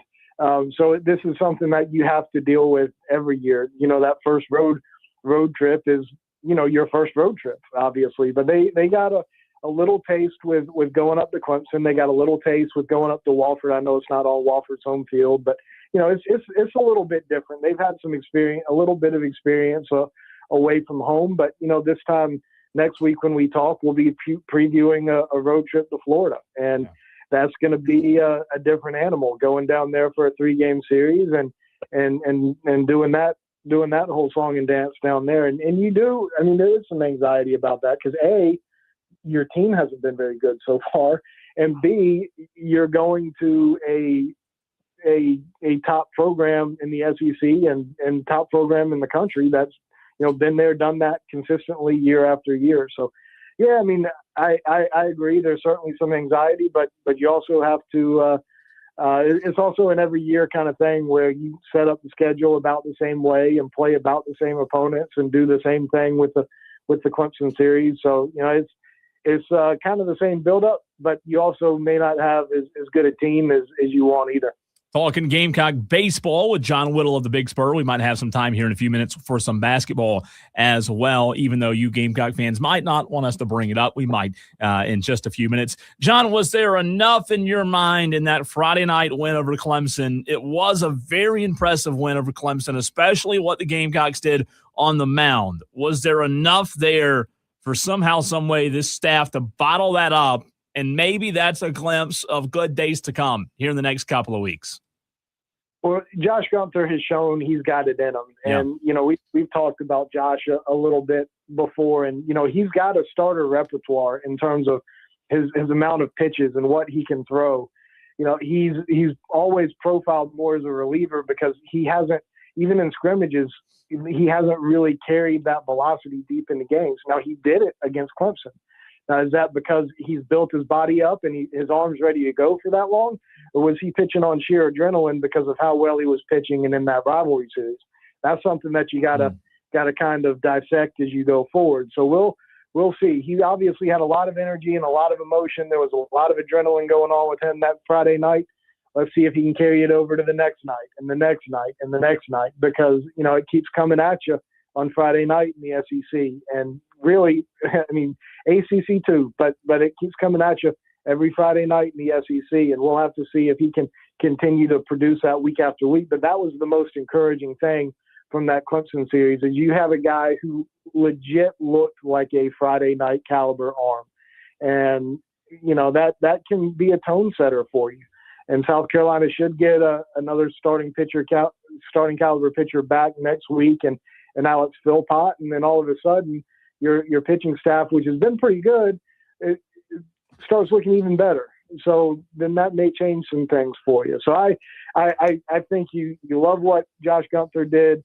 You want to see him carry it forward, but it's such an encouraging thing from the weekend, and in a weekend where there wasn't a whole heck of a lot there to feel good about. John, I have a lifetime vendetta against one certain item that is available inside the concession stand at every single ballpark in America, and that would be the cheap nachos and cheese dip. Number one, the nachos are terrible. Number two, the cheese dip is awful. You combine the two, and you got an absolute abomination that no one should ever call nachos. But from your time covering a lot of baseball, and I'm sure going to a lot of baseball games and stadiums all across the country, is there a ballpark food that you would consistently rank as the lowest in the power ranking of ballpark foods when it comes to your experience and their execution? See, I don't like a burger at the ballpark. I think burgers at the ballpark are usually terrible for several reasons. Mainly for the quality of the beef, but it just doesn't. Burgers just don't feel like ballpark food to me. Yeah. I tell you, the best ballpark food that you can get is Dreamland nachos at Alabama. So you've heard of Dreamland Barbecue, I'm sure. They've got a Dreamland Barbecue place in the Alabama concession stands, which serve Dreamland nachos with the pulled pork on top and the real cheese, the white queso with the Dreamland sauce. Like that's the one right there. So I hear you swearing off the neon yellow nacho cheese and those stale chips. I feel you on that one. But the best ballpark food I can get is those Dreamland nachos here at Alabama, which I will be there. No, that's a home series this year. I'll wait till next year, I guess. Man, that'll be okay. Sounds good. And Diesel's got a picture on the stream. It looked good, too. They look fantastic. John, you mentioned some injuries at the pitching staff. Maybe some guys the Gamecocks will get back with Philpott. Do you think, like, if you had to dissect, kind of going back to that a minute ago, is the pitching staff, are they in the clear? Like, if we're pointing to the problems and saying, all right, this team needs to get better here, here, and here, is the pitching staff holding up their end of the bargain right now in your mind? Yeah, I think so. I think the pitching staff's done a good job. I'm not really a stat guy at this point in the season. I usually like to wait a little bit longer before I start looking at where teams rank in the SEC and so forth. But I did look today, and South Carolina I think was 7th in the SEC in ERA, which is fine. I mean that's a pretty good spot for them to be. I figured they'd be kind of mid-pack in the league, and they've done well, and that's without Alex Philpott, and obviously without Jake McCoy, who's going to miss the whole season. So, they've been good and about what I expected. Now, offensively, the team just hasn't performed quite as well as expected, and I think they were short anyway in terms of talent, from a position player standpoint. But even being a little bit short, I don't think they've come up as well as they should either. So pitching staff's done about right and about what I expected, and the hitters got to step it up some. Chatting Gamecock baseball with John Whittle of the Big Spur. Not a lot of guys on this team that have been around this program for very long. A lot of transfers on the roster. Brandon Stone, though, a guy that has been around for a little while, had himself a big outing against Charleston Southern just the other day. And I get it, it's Charleston Southern, but he was put into a really tough position. Did you say Brandon Stone is stepping up as one of those vocal leaders of guys that have been around this program for a little while? And if not Brandon, of the guys that have been around, who do you like that is really stepping up into a leadership role? Yeah, it's a great question and a fair question. And I would say that Brandon is one of the pitchers who you kind of look to and say that this guy needs to be a leader for us. And I think he has been a little bit of a leader for you. I don't know that the leadership is really strong on this team. I think some guys are still trying to find their way a little bit. KJ Scobie's pretty vocal. Brandon Stone gets after a little bit. Alex Valentin leads in his very unique way.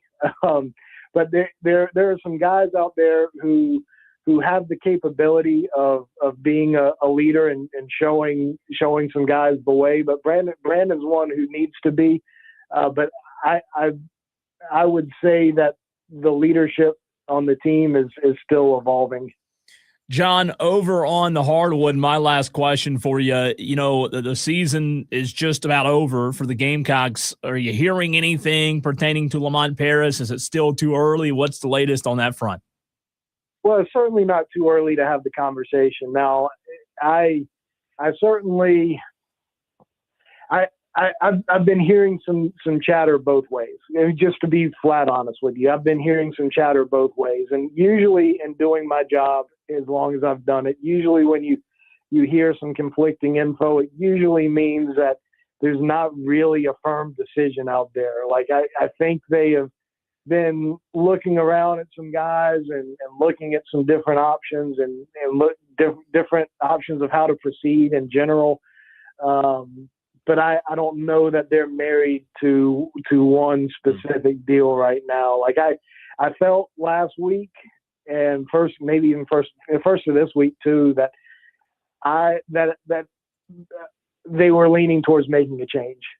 But today, as we sit here, I'm leaning a little bit in the other direction. So I don't know to give you an answer. I don't really know. It's certainly not too early to ask a question.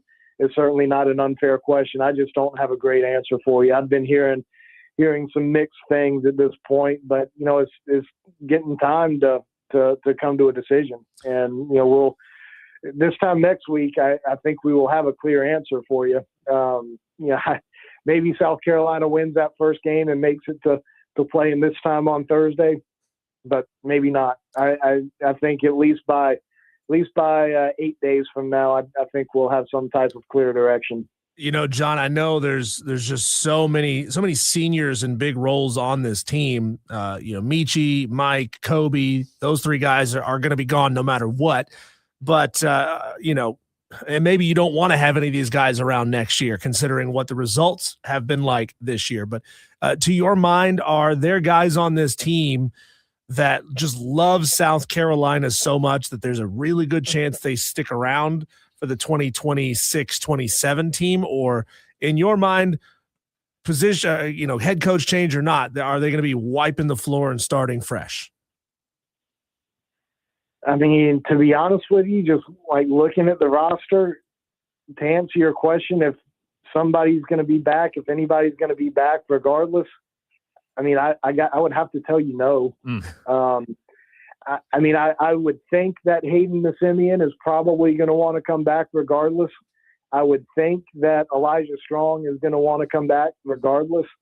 But those are the only two who I would put in the probable category of being back next year. I'd say everybody else is kind of up in the air, whether it's Eli Ellis or Grant Polk or EJ Walker, Jordan Butler, Kreese, Ndoko, the guys who are redshirting, Cam Scott and Abu Yarman. I can't sit here and tell you that those guys definitely are going to be back and definitely want to be back. There are a couple of guys who I think you need to try to hang on to, but I don't think any hearts are going to break for anybody who leaves. John, as always, appreciate your time. Great stuff. And we will talk to you next week. Absolutely. Appreciate you guys. Absolutely. John Whittle, the big Spur. And that's tough, Diesel, when you've got a little bit of conflicting, like as a reporter, you do try to get to the good sources, the people you trust. But at the same time, I agree with what John said, even from past experience. Sometimes when you hear both, you usually lean the latter in terms of him coming back, not being fired. It's fluid, though. It's probably fluid conversations going on right now. And I do wonder, like I was saying, with so many of these guys on this team being seniors and leaving regardless, is that something that Jeremiah Donati looks at and says, well, I mean, what's the point in keeping Lamont Paris around for a couple of freshman and sophomore players that give you 10, 12 minutes a night? Could you say that those guys will continue to develop under Lamont Paris? We just got to give them a little bit more time. I mean, why not say at that point, wipe the slate clean, start fresh with everybody. There is no culture in this program. So keeping guys around is not going to mean anything to anyone. The only thing keeping them is the buyout. Let's be honest. Yeah. I hate to sound that way, but that's the only thing. Like if you told Jeremiah Donati that guy could walk, scot-free right now, and it wouldn't cost, he'd be walking. But the buyout, 12, 13 million, whatever it is exactly, I think that's probably if he does stay around, that's probably what's going to keep him around. Well, we'll find out how frustrated South Carolina fans really are if they're willing to pay that buyout. When we come back, Cole, let's see what's happening out there in our Daily Wires.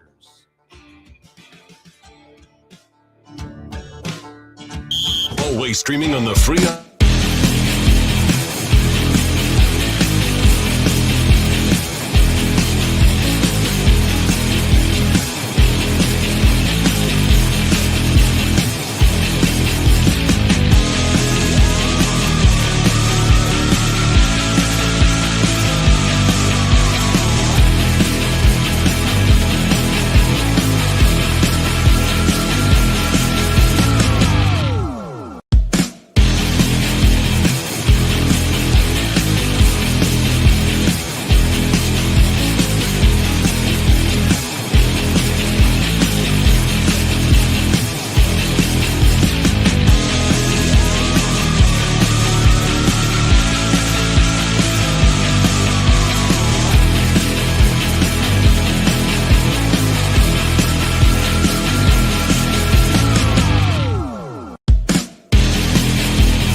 I love bringing this topic back up, Cole, every now and again, because it's really a fascinating look into the behind-the-scenes side of how scheduling happens in college basketball. I think this was maybe like 3 years or so ago. We had Bob Ritchie on this station, and Bob told us, kind of gave us the inside scoop on how when one team needs an opponent, how they go about finding said opponent. There's like a portal. It's kind of like online dating. They go on this site and they say, hey, we are Wisconsin. We are looking for a mid-major with a net ranking somewhere between this and this, available on this date, and we're paying this amount of money. And then other athletic directors who are also trying to fill out their schedules, they go on that same website and they say, hey, I just so happen to be the AD of a mid-major team with a net ranking that fits right there in that slot, and I have that date available. I'll play you.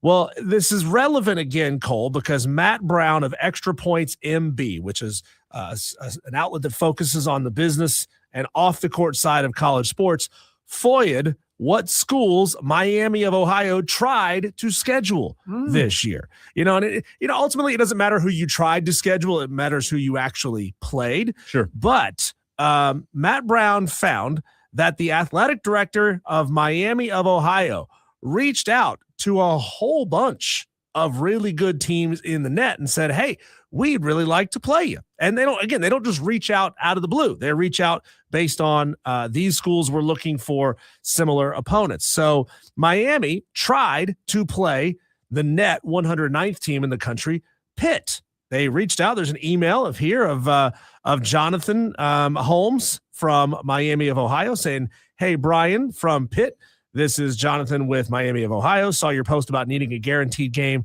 on December 7th. I have that date open, and I would love to play. Pitt didn't play Miami of Ohio. They played Hofstra instead and actually lost that basketball game. Miami reached out to Wisconsin, the net number 32 team in the country. Wisconsin didn't respond. They also reached out to Marquette, the net 107 team. They reached out to Ohio State, BYU, and Kansas as well. Look, I know this is like online dating. You ask out 10 girls or you swipe right on 10 girls hoping that you get one to say yes.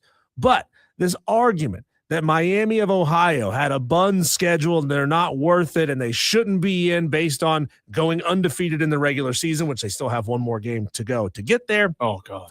They don't deserve to be in. Look, they tried. There's a whole FOIA list of teams that they tried to reach out and play.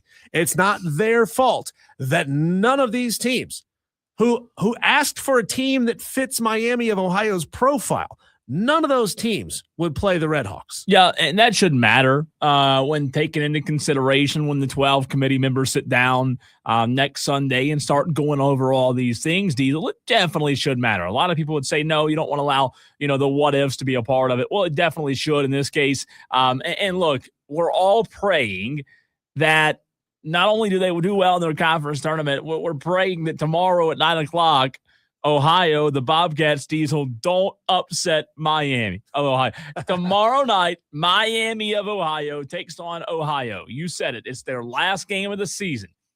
Got to take care of business against the Bobcats. You're the Redhawks. I know a Red Hawk might not be able to take down a Bobcat, but you can fly away. I don't know, man. You fly away. How big is a Red Hawk? Could they potentially swoop down? Like we've seen videos of eagles picking up house cats. It'd have to be quick, man. Just real quick. Bobcats are big too. Bobcats, weigh a little bit. They're nimble. They're fast. They're sneaky. So you got to just swoop in, get your bread tomorrow, swoop out. That way you're still undefeated because, God, we don't need them to lose tomorrow, then lose again in the conference. They'll be done. They'll cancel the program. They will shut it down. 9-8 in the MAC, 15-15 overall. But Miami has to go on the road and play in Athens, Ohio against the Bobcats. 73% chance right now, by the way. 73% chance to win the ball game via the matchup predictor, and Miami is favored by 5.5 on. It worries you though, man, because you know you got to get their best. You got to get their best. Tolo's a big Friday show coming your way tomorrow. We end the week with you right here on the Fan Upstate.